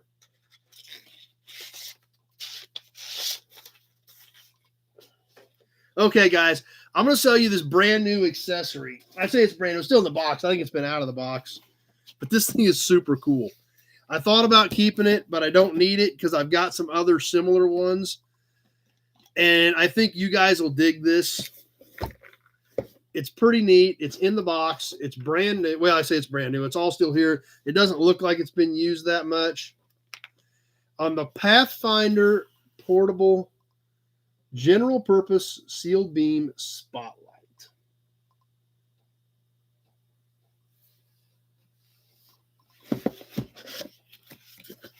Check this thing out, guys.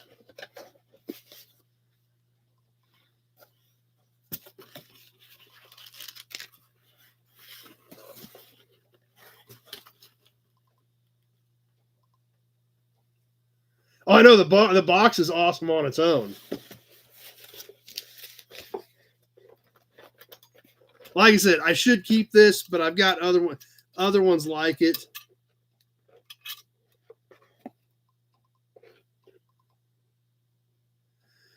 Wake up, starting us at 20.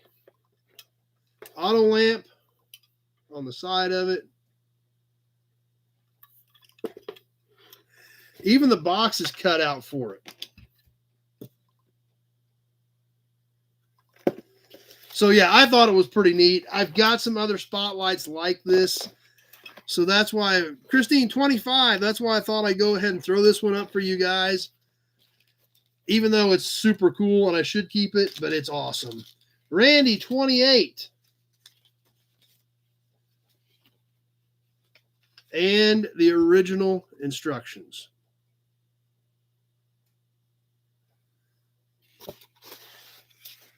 So there we go, guys. John at 30, Kevin at 30, Christine at 30, Wake Up at 30. Let's hit the timer. I don't think that's going to hold anyway. Nate got one Friday as well. Randy at 35, Christine at 35.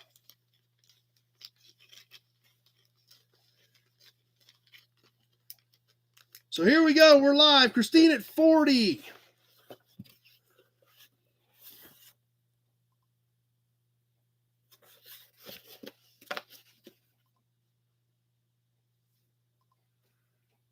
$30 seconds gone. 60 seconds left to go. Yep, it's there. It's even in a little baggie. I told you I had something cool for you guys.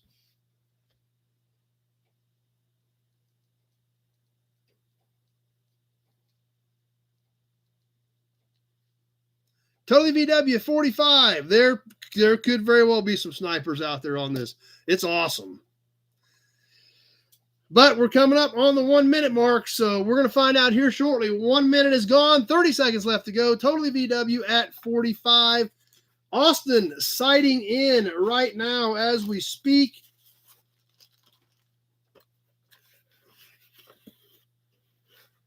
And we're ticking away. I've got Totally VW at 45. What's going to happen next as we get down to the wire? Coming down to the end. Austin at 50.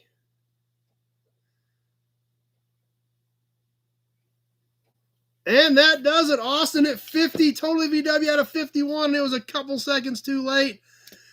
Austin was taking another shot just in case. But as far as the timer went, Austin's 50 is what got it done.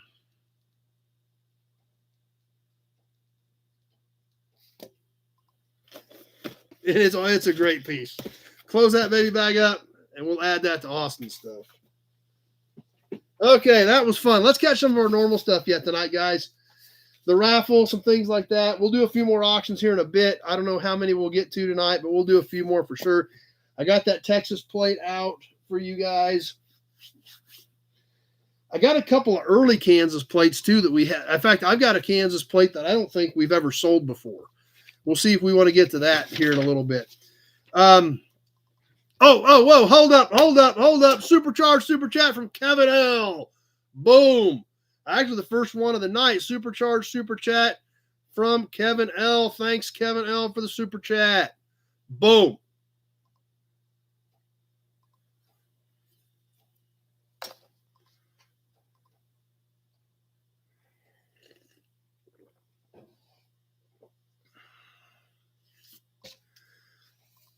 Okay.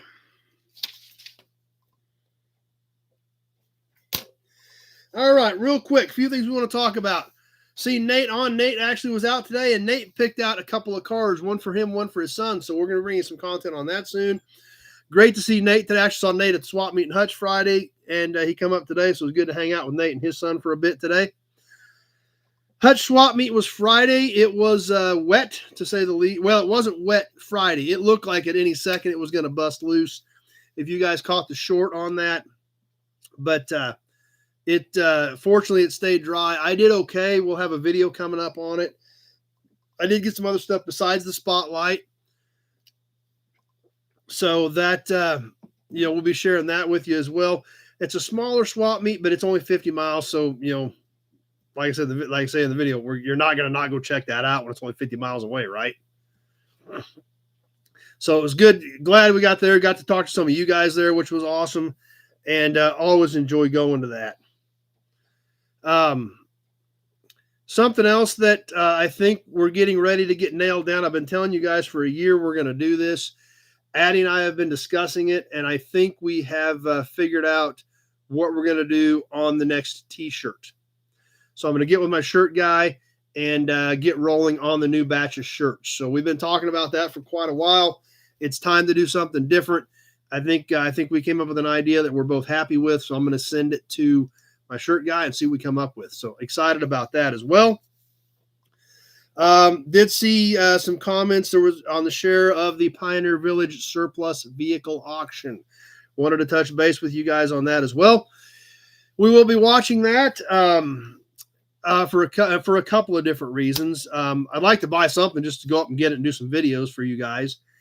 And also the some other things going on with that. The Chevy cab over on the Pioneer Village surplus auction. Have you guys that have looked at the auction, did you guys see the Chevy cab over, the 4142 Chevy cab over that they have listed on the surplus auction?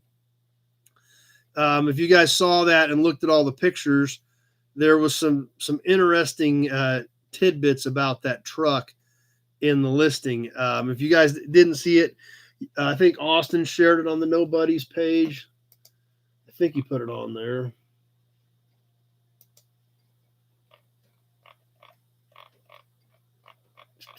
Just bear with me here. Oh man, those cans were great. Kyle found some killer cans. Yeah, Austin shared the link to the Pioneer Village surplus vehicle auction. That I don't know, they got about 20 cars, a few tractors on there. Not a big one by any means, but that Chevy cab over, the last picture actually has a picture of the title. That truck was put in service when it was new, 2 blocks from where I'm sitting right now. That truck actually came from Great Bend. It was titled, according to the title, the Great Bend Coca-Cola Bottling Company. Their address was 600 Main, and I'm 2 blocks from Main, and I'm in the 500 block. So 2 blocks from where we're sitting right now is where that Chevy cab over was put in service over 80 years ago.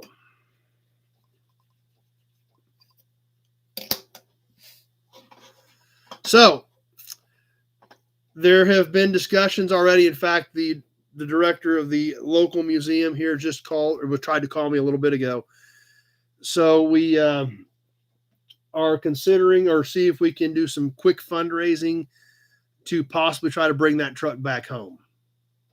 Don't know if it's going to happen, but it would be cool if we could pull that off and get it done.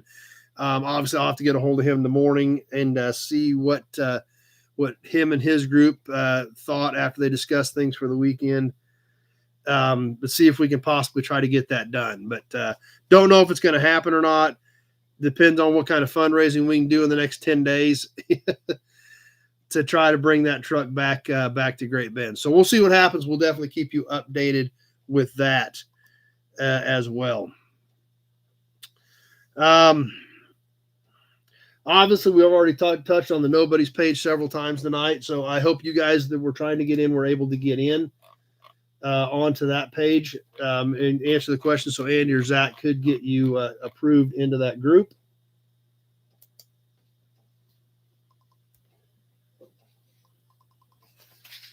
And real quick, while I've got this stuff out here, it's been brought up a little bit, the raffle. A cool coffee maker. Okay. We got to look at that. I'm not a big coffee guy, but I'm going to check it out.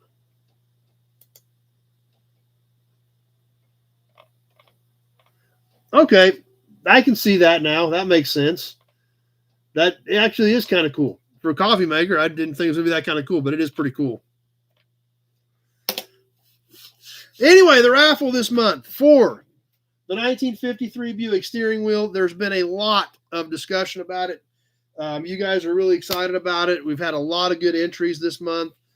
Who's in this packet? John Sanderson, Dennis Chapman, Mark Talene, Randy Ellenberger, Ron Levesque, Big Job,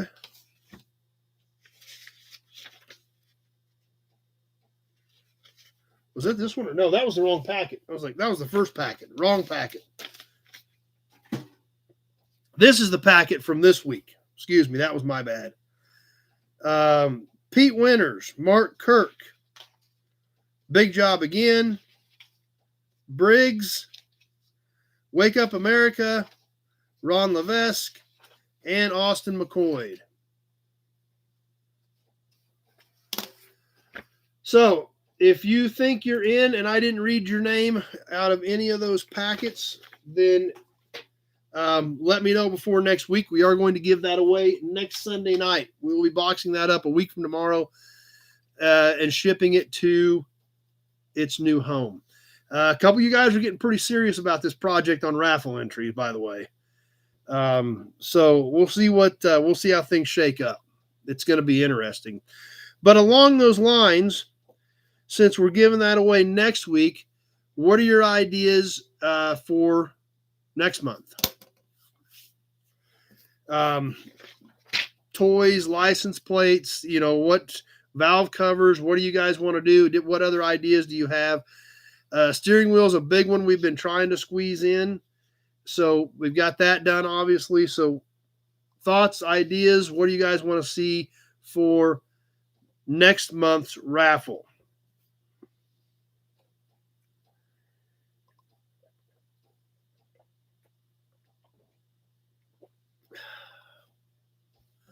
Toys.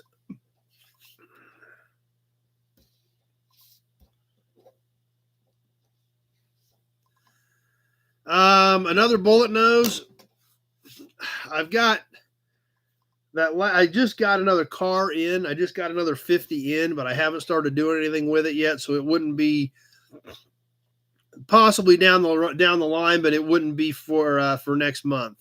If we decided to raffle the nose out of that other Studebaker that just came in. I didn't find one at Hutch, so Spotlight.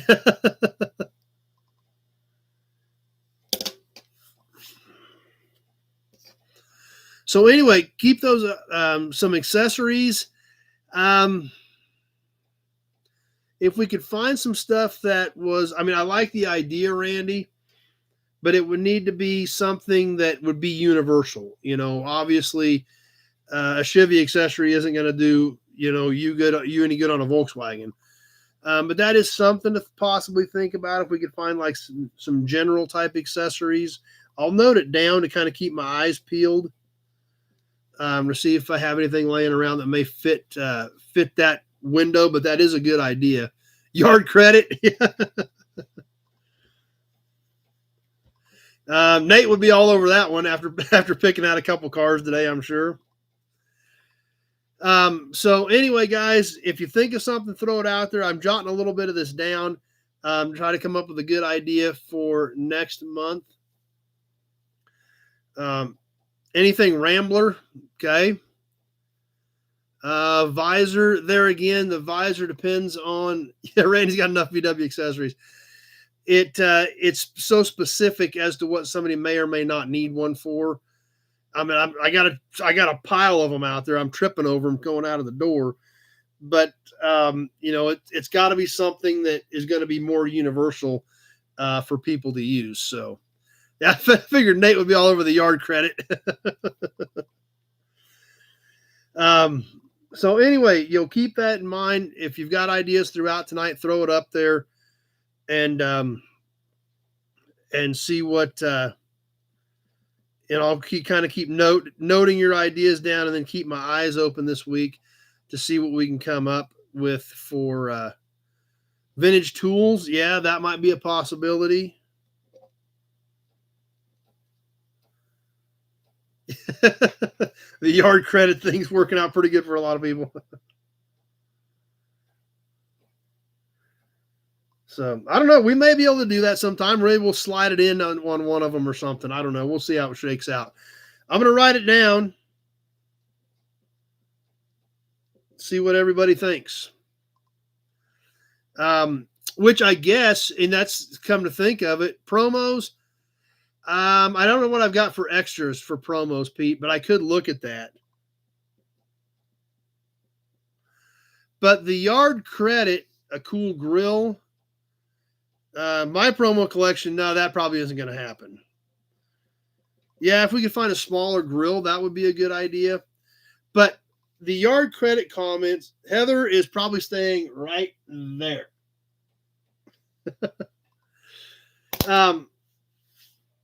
Something we haven't done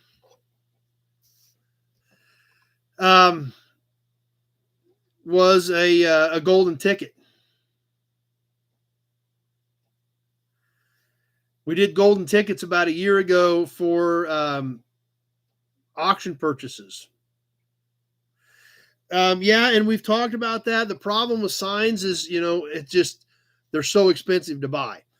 If we have solid entries every month, we can do it. But signs are so expensive to buy, then, that's where we get into a bind on that, because you get a lot of money tied up fast in even a basic small porcelain sign. But I may have something. I'll do some looking. Yeah, no problem, Jeff. You knew what the answer was when you posted it. So, golden ticket. I mean, we haven't. We did that once, probably last year. I don't know what you guys think. Hood ornaments. Actually, that is one I was thinking of, Randy, or excuse me, Matt.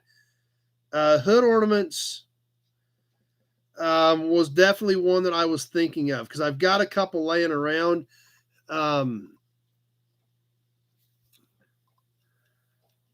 Nobody's gift cards, $10 get you 25. Yeah, it does sound like a great deal for you. Pump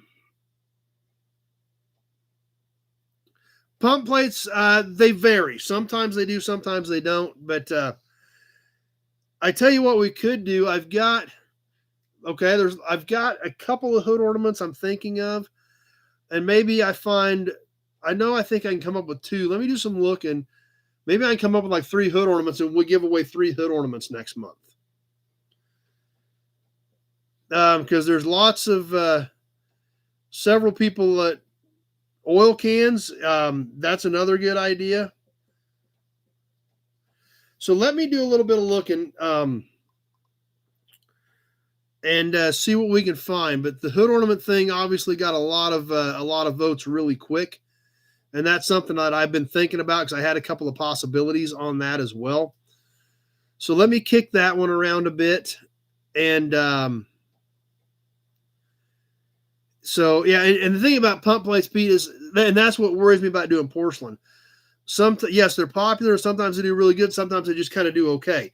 But to buy porcelain, you can't just kind of buy it for okay. You gotta pay up here, and then if they're just kind of okay, then obviously it doesn't fund itself very well. The Chevy grill in your front office. The Chevy grill in my front office. I don't even remember which one that is. That 36 truck, is that the one? Some badges. Yeah, I could do some look and see what I had for duplicate badges as well. So, yeah, we can look at some of that too. Is that the 36 truck, Pete? Is that the one we were talking about? They're kind of blurring together at this point. Oh, okay. I don't think we're going to sell enough raffle tickets to cover that one. So, anyway, thanks for that, guys. I appreciate that. You gave me some great ideas. Yeah, and it's, the raffles have been inconsistent on porcelain. But like I said, the acquisition of porcelain is pretty steady. It's expensive.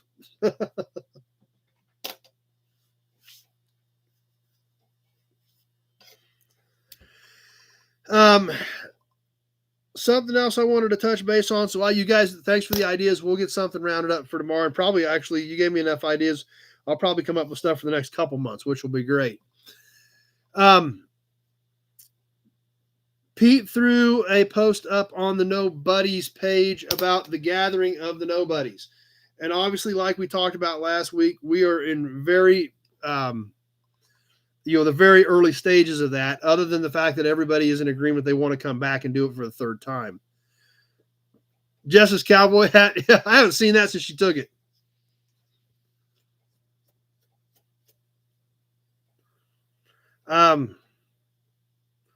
But Pete put up a list of dates, and obviously we're looking for feedback as to what would be the best time to schedule the gathering of the Nobodies, the third annual, for as crazy as that sounds.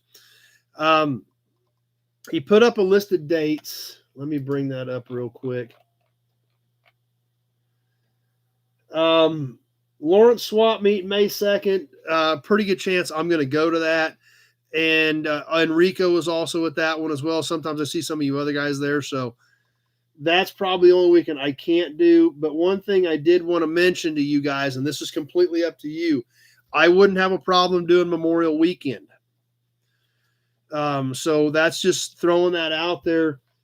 We could probably do, if you guys want, with an extra day, we could find some stuff around here and maybe do some other activities like our historical society we were talking about on trying to acquire the 41 Chevy cab over.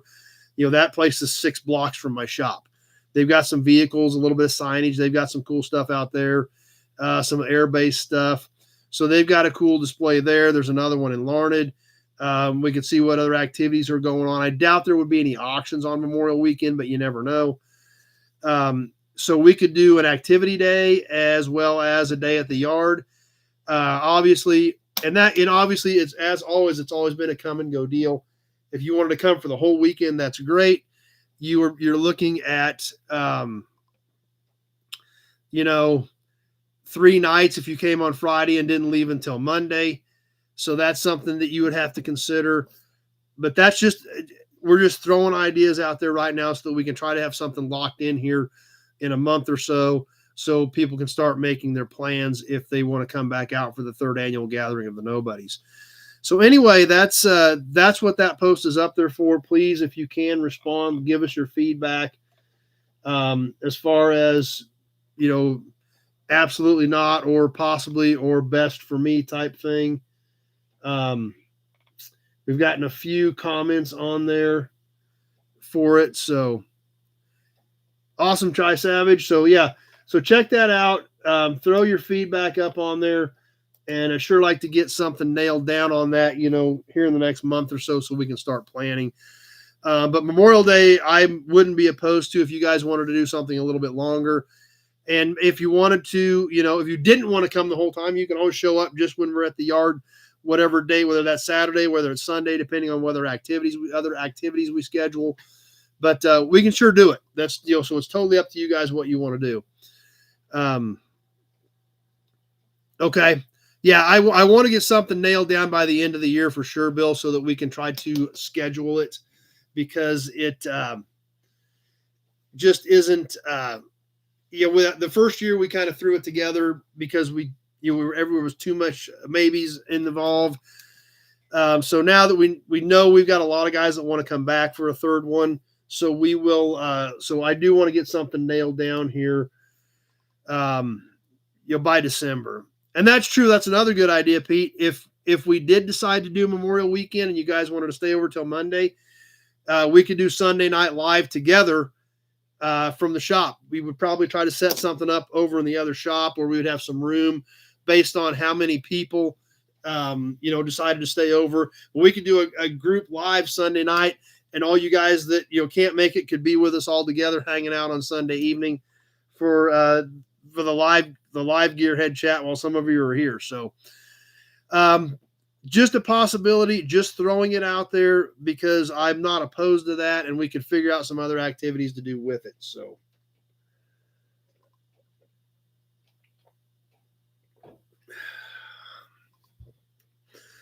keep that in mind, guys, and throw your feedback up there and let me know, what you think. Pete's email. If you can throw your email up, Pete, I'd appreciate that. You can always email Pete. He's got an email address that he uses specifically to help me manage this deal, which is a huge help. So if you don't want to post on there, if you're not on the Nobody's page, go ahead and send Pete an email so we can get your feedback. And some people are, there's been a few people on here who've already said they like the Memorial Day idea. So thanks, Pete. Appreciate that. If anybody wants to get a hold of him there, you can do that. And so keep that in mind. And like I said, we'll try to get that nailed down sooner rather than later. Who wants to squeeze in a few more auctions?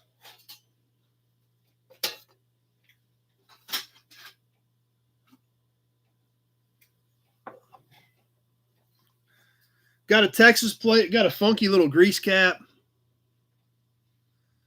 Yeah, that's probably not going to be a big deal. I don't know. I'm sure we'll sponsor the Road Week part of it again, but I don't think that's going to be a big deal. I probably won't do the whole thing, so that's kind of irrelevant. Ron likes Memorial Weekend, so yeah, the Rocky Mountain Race Week, I doubt we do the whole thing, so that's not a big deal. But there again, we've got some more people that like the Memorial Day idea, so that maybe that works. I don't know. Still going to try to stay in that 30 to 35 people window, so we have an idea of how many people are going to be here and what we're going to do. But so keep that in mind, guys. Get with Pete, throw some stuff up on the post, and we'll see what we can get nailed down for the third annual gathering of the Nobodies.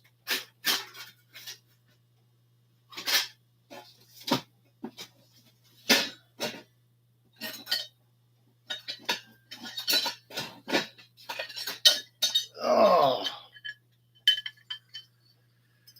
Okay. Maybe some badges, a plate, a grease cap. Let's get this Texas plate worked up here. We haven't done a lot of Texas plates. I haven't come across any. I got a few. So we will have some Texas plates that we're going to be squeezing in. This one's just, it's not that great a condition, but it's still cool. It's still 60 years old. 1964. How far is Minden? Minden is 2 hours and 45 minutes. So that would be, and actually, believe it or not, we've talked about doing a gathering at Minden. It would be really difficult to try to drive up there, get much of it knocked out, and drive home and still catch the yard and everything else. However, I did talk to Will yesterday. Good news and bad news. Will, the director there who I've been working with, he is resigning. He is from Arizona, and he has family matters he needs to deal with back there and things. So he will, he is going to resign. He is going to put me in contact with some of the people that he has put in place to that we can continue to work with. But he did say that the board has begun talks with getting things moving forward with the hotel. We have discussed several times once the hotel is open of just meeting up there because it takes time to do it. So possibly, I don't know if it'll happen next year, but maybe next year there'll be a possibility we can have a offsite gathering at Minden. So keep that in mind as well. Let's get to this Texas plate. Not quite a 65, Christine, but it is a 64. Does have some paint loss and light surface rust over here, a little bit of paint loss on the Z. AZ8542, 1964 Texas. Kind of banged up a little bit, but it's 60 years old. So I'm sure that, I'd probably look kind of banged up too at 60, but not quite there yet. So this is the only thing I've got for Texas tonight, even though it's not the best. We'll go ahead and throw it up there because you asked for it. So anyway, let's see what we got on the Texas plate. 42 is your lucky number. 25. Okay, that's a good start. All right, we're rolling on the 1964 Texas. We might be done. Christine wants it because that's her lucky number. So,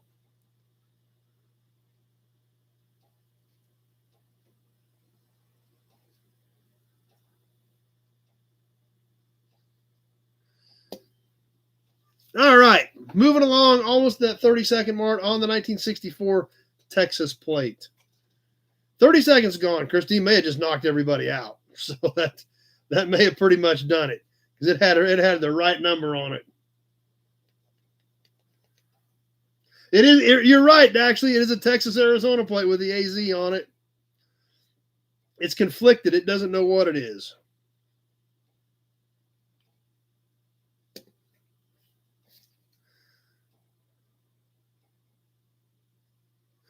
One minute gone. 30 seconds left to go.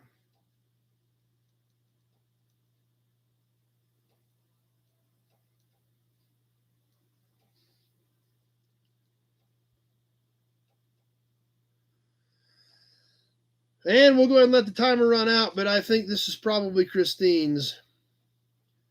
We're getting close to the end, so let's see if anybody does jump in at sniper. You never know. It's definitely happened before. Few seconds left. And that does it. Yep. Nobody even... Now, David D took a shot, but it was too late. That was close. A couple seconds too late, but David D was shooting for her, but didn't quite get there. A couple seconds earlier, and Christine would have been in trouble.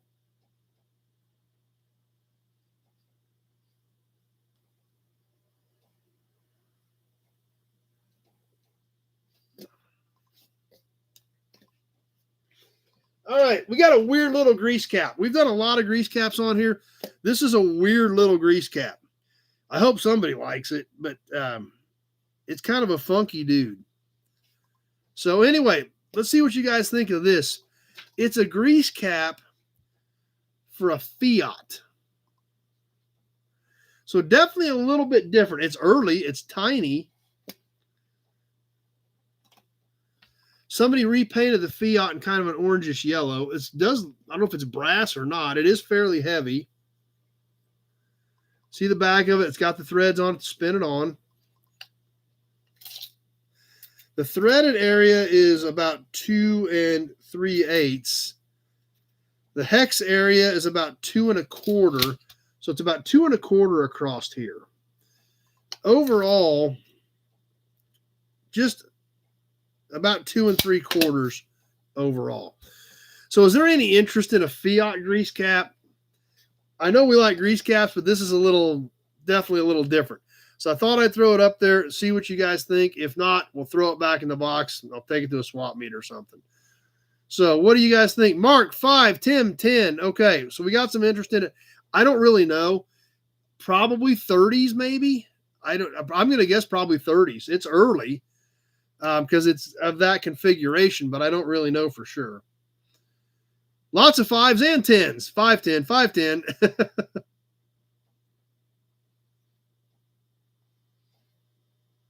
Randy at 12 finally breaks up the 5 and the 10s.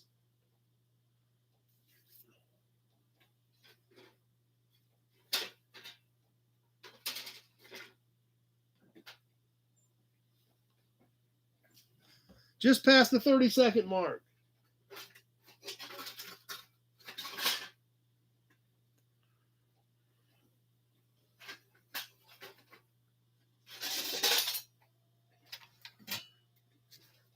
Yeah, they're definitely different. And 1 minute is now gone. 30 seconds left to go. Randy at 12.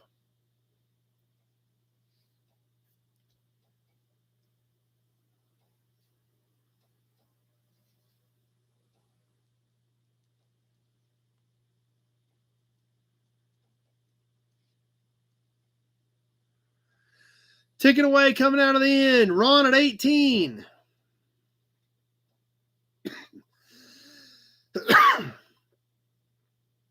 And that does it. Ron at 18. Tim B had a 20, and it was just about a second and a half too late. I was watching, figuring there was going to be something coming, and there wasn't. It was just a hair too late. So it's going to Ron at 18.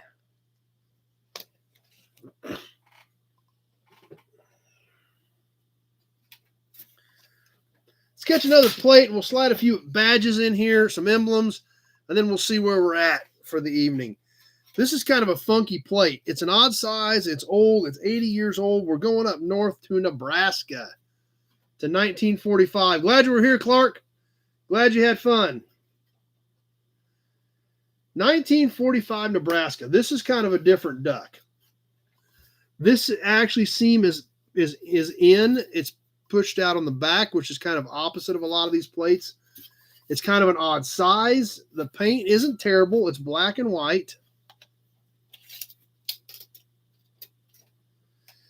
It is about 10 7/8 by 5 3/4. So just under 6 by 11 on this 80-year-old Nebraska plate. So kind of a cool piece. Definitely got some age to it. A little bit of surface rust over here on the 7 and the 8. But overall, not too bad. And it is relatively flat and straight. It's not wadded up, bent up, piled up, anything like that. So let's go ahead and get rolling on the 1945 Nebraska. Yeah, it's got a unique font too. So that's why I think it's got a cool look. John at 10.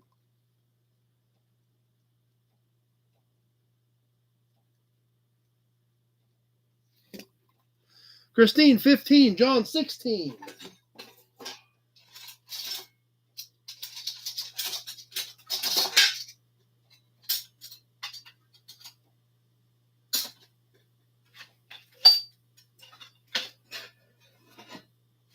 Just past that 30-second mark.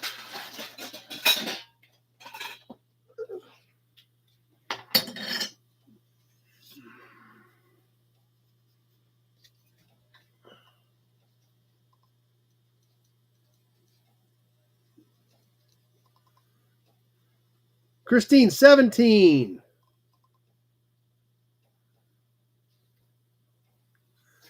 Just 1 minute gone, 30 seconds left to go. Christine at 17.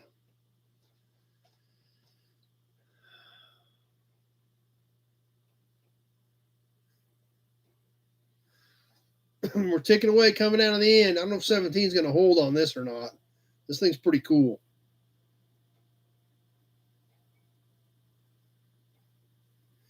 Might do it. We're getting down to the end. What's going to happen? 20 with David D. 20 with Ron S. David D at 20. I had him first. I had David D at 20. Bill Disk at 22. David D at 20. Although Ron had 20 as well, I had David D first on my screen.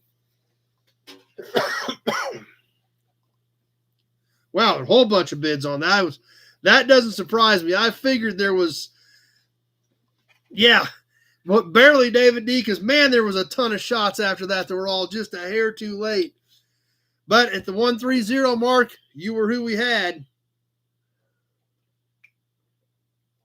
Haven't done a badge bundle in a while. Let's catch a real quick badge bundle, catch some new inventory, and get ready to wind things down for tonight. For our Chevrolet fans, some of these are relisting, and I threw a little more in with it. 3 pieces, all for one money on the Chevy badge bundle.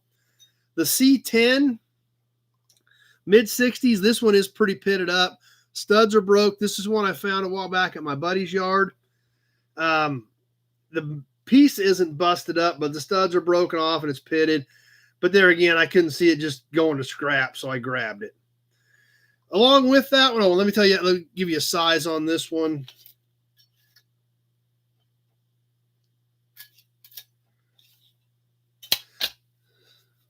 Seven 5/8 by 2 3/8.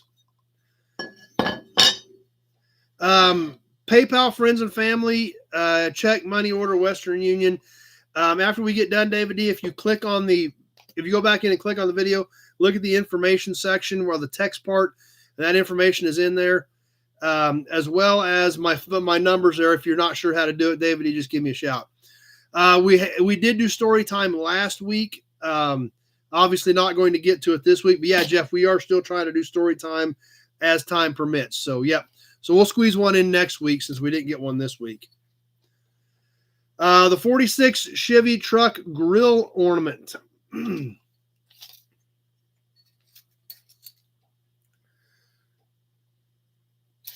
This is 5 3/8 tall by about 1 5/8 inches wide. So these two, as well as a 60s era script, cursive Chevrolet script. This is a Pop Metal chrome-plated emblem. It does have the mounting stud still intact. And it is 8 3/4 long. So all three of them, Chevy badge bundle. Who's going to get us rolling on the Chevy badge bundle? All three pieces. Briggs starting us off at 5. Kevin L at 10. The whole handful for one shooting match. One deal for one money. Mark at 11. Balin wire 15.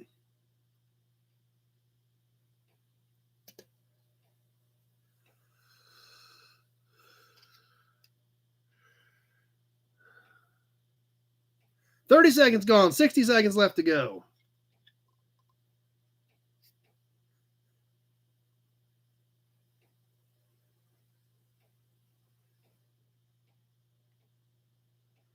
Kevin L 17.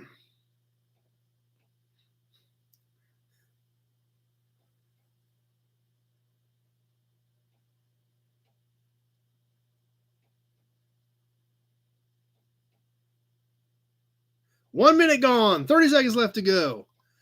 Wake up. Keep a lookout. He's got a bunch of gripper raffle tickets. Balin wire at 20.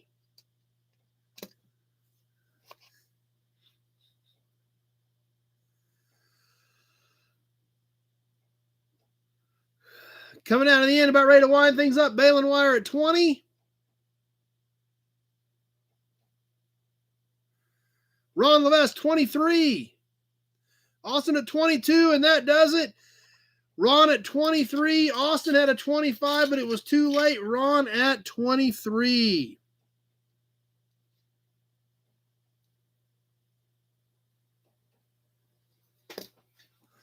Kevin L, 26. Balin wire, 30. Holy cow, there was a ton of bids in there. Ron at 23 is who I had at the 130 mark, and that's the only fair way to do it. So, unfortunately, I'd rather take the extra money, but that's not the fair way to do them. So, anyway, let's go ahead and catch a couple more things, and then we'll get wrapped up for the evening. Obviously, a little bit different format tonight with Phil being here, but hey, I think it was worth it. Don't you guys think it was worth it when Phil had time to stop by? I thought that YouTube lagging bad tonight. Yeah, we saw that on several of those listings or several of those auctions. So,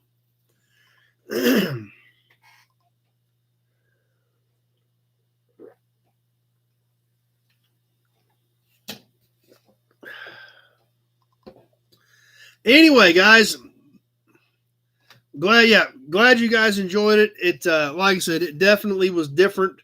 But when we have an opportunity like that, it's not very often somebody comes through on Sunday night. So when we've got that opportunity, I want to take it, especially when these guys like Phil are willing to come share their knowledge with all of us, and that's awesome. So I appreciate my time. My timer's faster than yours. I just watch them on my phone.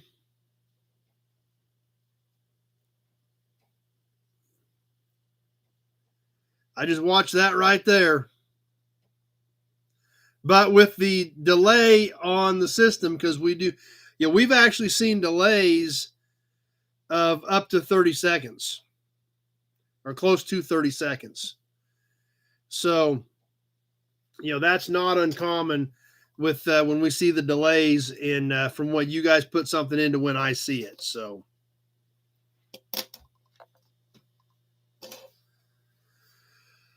So anyway,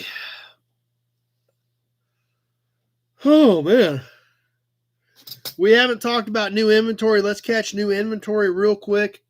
And I guess you want to do the promo model yet tonight? And then we'll probably wrap things up. So, or we can save the promo till next week, depending on, if some of you guys aren't on that wanted to see it. So,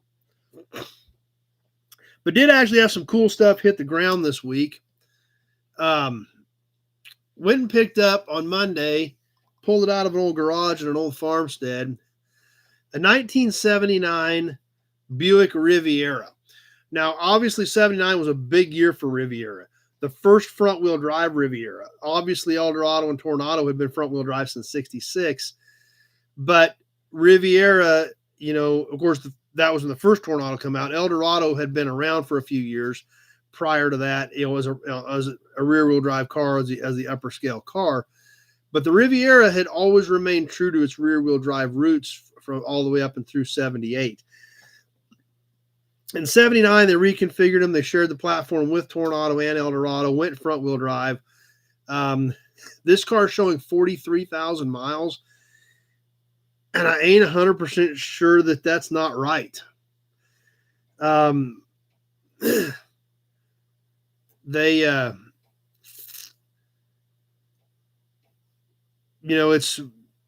car's not that bad, but it's been sitting for years. I mean, I think it's been sitting since the mid 80s or the late 80s. So I'm not so sure the miles aren't correct. Interior's not bad. Paint's not bad. It's got a few rust spots in it. But what's cool about it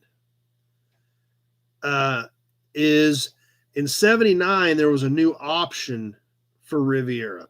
It was available in 78 on Regal, Century, and LeSabre. And it was... probably a Tornado. Is that you saw a Tornado? You said Tornado. I was like, wait a minute. Probably meant Tornado. So,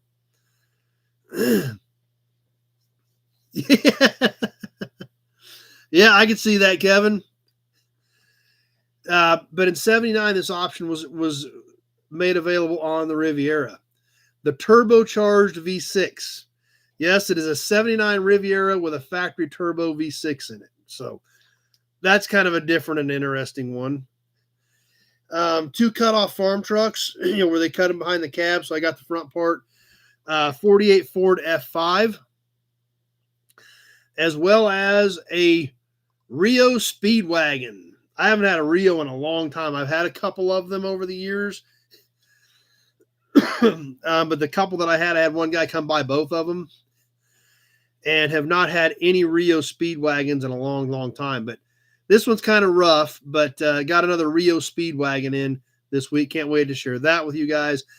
As well as, I think Uncle Jesse pulled up on the property this week, 1977 Ford F-150, regular cab, long bed, white. I mean, literally, you'd think Uncle Jesse was getting out of this thing.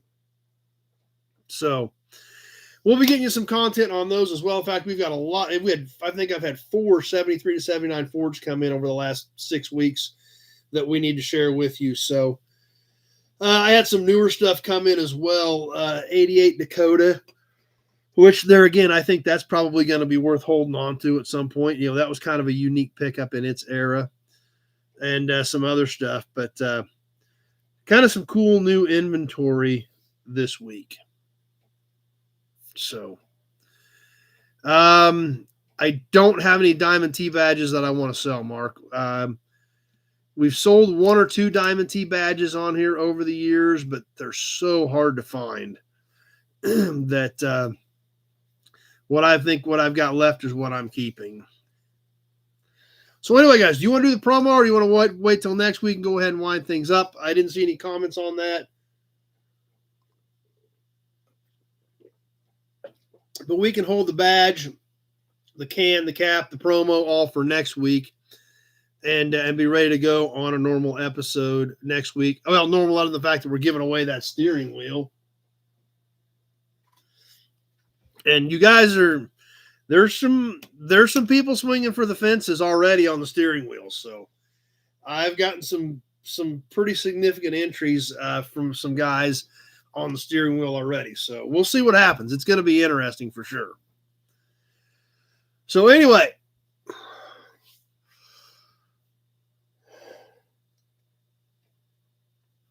I think we'll go ahead and wrap things up for the evening. We're pushing 10 o'clock. I know that's getting really late for you guys back east. And we will save everything else for next week. Whoa, check it out. Kevin L. hooking us up one more time with the Supercharged Super Chat. It does only take 1 ticket. You were absolutely right, Mark. But there is some There's some people out there swinging on this one. Supercharged super chat from Kevin L. Second one tonight. Thanks, Kevin. Appreciate it. Always appreciate when you guys think enough of what we're doing here to throw a couple bucks at it to help out with things.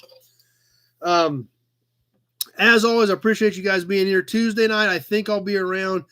But like I mentioned last week, I am going to start pre-recording some of the Toy Tuesdays instead of doing them live, because there are times I just get busy and it's just too tight to get them done. So we will continue Toy Tuesday, but they won't necessarily all be live.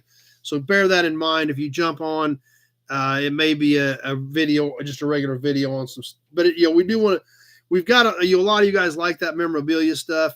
So I definitely want to keep going with that. Yes, Pete, we can absolutely get together depending on what your, Bill, and Eric's schedules look like on the Nobody's training course.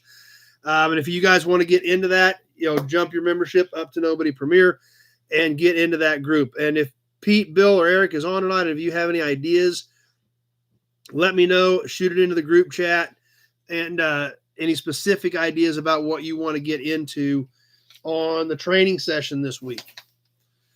So yes, we can absolutely do that. The Rio, I don't know, honestly, John. As of right now, I probably have 20 or 25 vehicles I need to do videos on. So it may be a little bit before I get it shot. Because I've got so much stuff piled up that needs to be shot. I don't know when I'm going to get to that one. But I want to get it done. I've got to get it done because I've got so many vehicles piling up that I haven't shared with you guys that I need to get on that as well. So anyway, perfect, Austin. That's great. Appreciate it.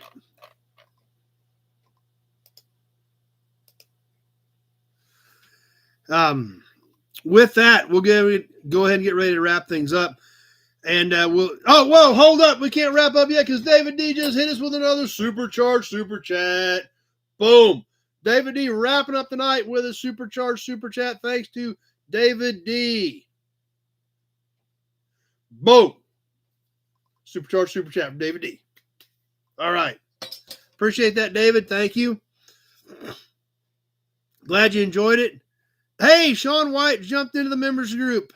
Appreciate you being here, Sean. Glad you joined the membership. So, yeah, I don't know which level you selected, but obviously if you're in the Nobody's Premier or if you want to get on the training, be sure to let us know. We'll get you into the group chat to keep up with what is going on with that.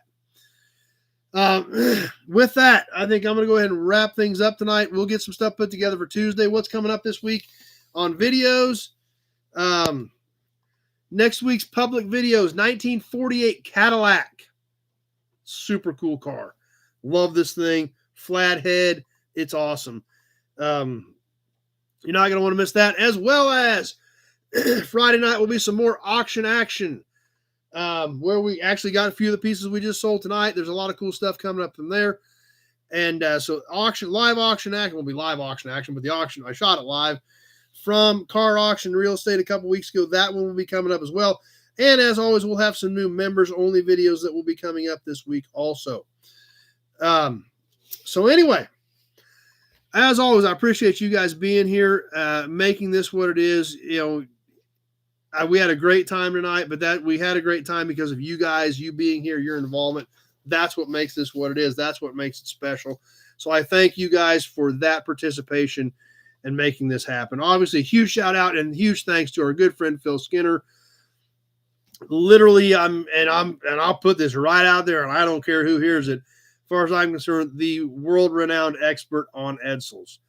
There ain't many people out there that know what that guy knows. So it's awesome that he took some time and shared a lot of that with us. So anyhow, we'll see what happens Tuesday night. We'll get those other new videos up. Glad you're having fun, Sean. Glad you appreciate it. And I try to do a good job. You guys know I work these sheets up. Actually, episode number 283, we're actually getting into cool engine sizes. How insane is that? We've done enough episodes. We're actually getting up into cool engine sizes. Episode number 283. So glad you guys are enjoying it. Tell your friends, invite them to come over, hang out with us. And we have a pretty good time on here. I try to do my best for you guys, and I'm glad you're enjoying it. I'm sure there's things I can do better that I need to keep working on, but we're having fun doing it, so we'll just keep working on it together. With that, I think it's time to wrap this one up. Put the valve covers back on number 283. How'd you like that? How bad of a joke was that? And we'll see some of you Tuesday night if we go live. And next week, we're going to give away that steering wheel, so you don't want to miss it. Make sure your name is in the Big Buick oil can for next week's raffle.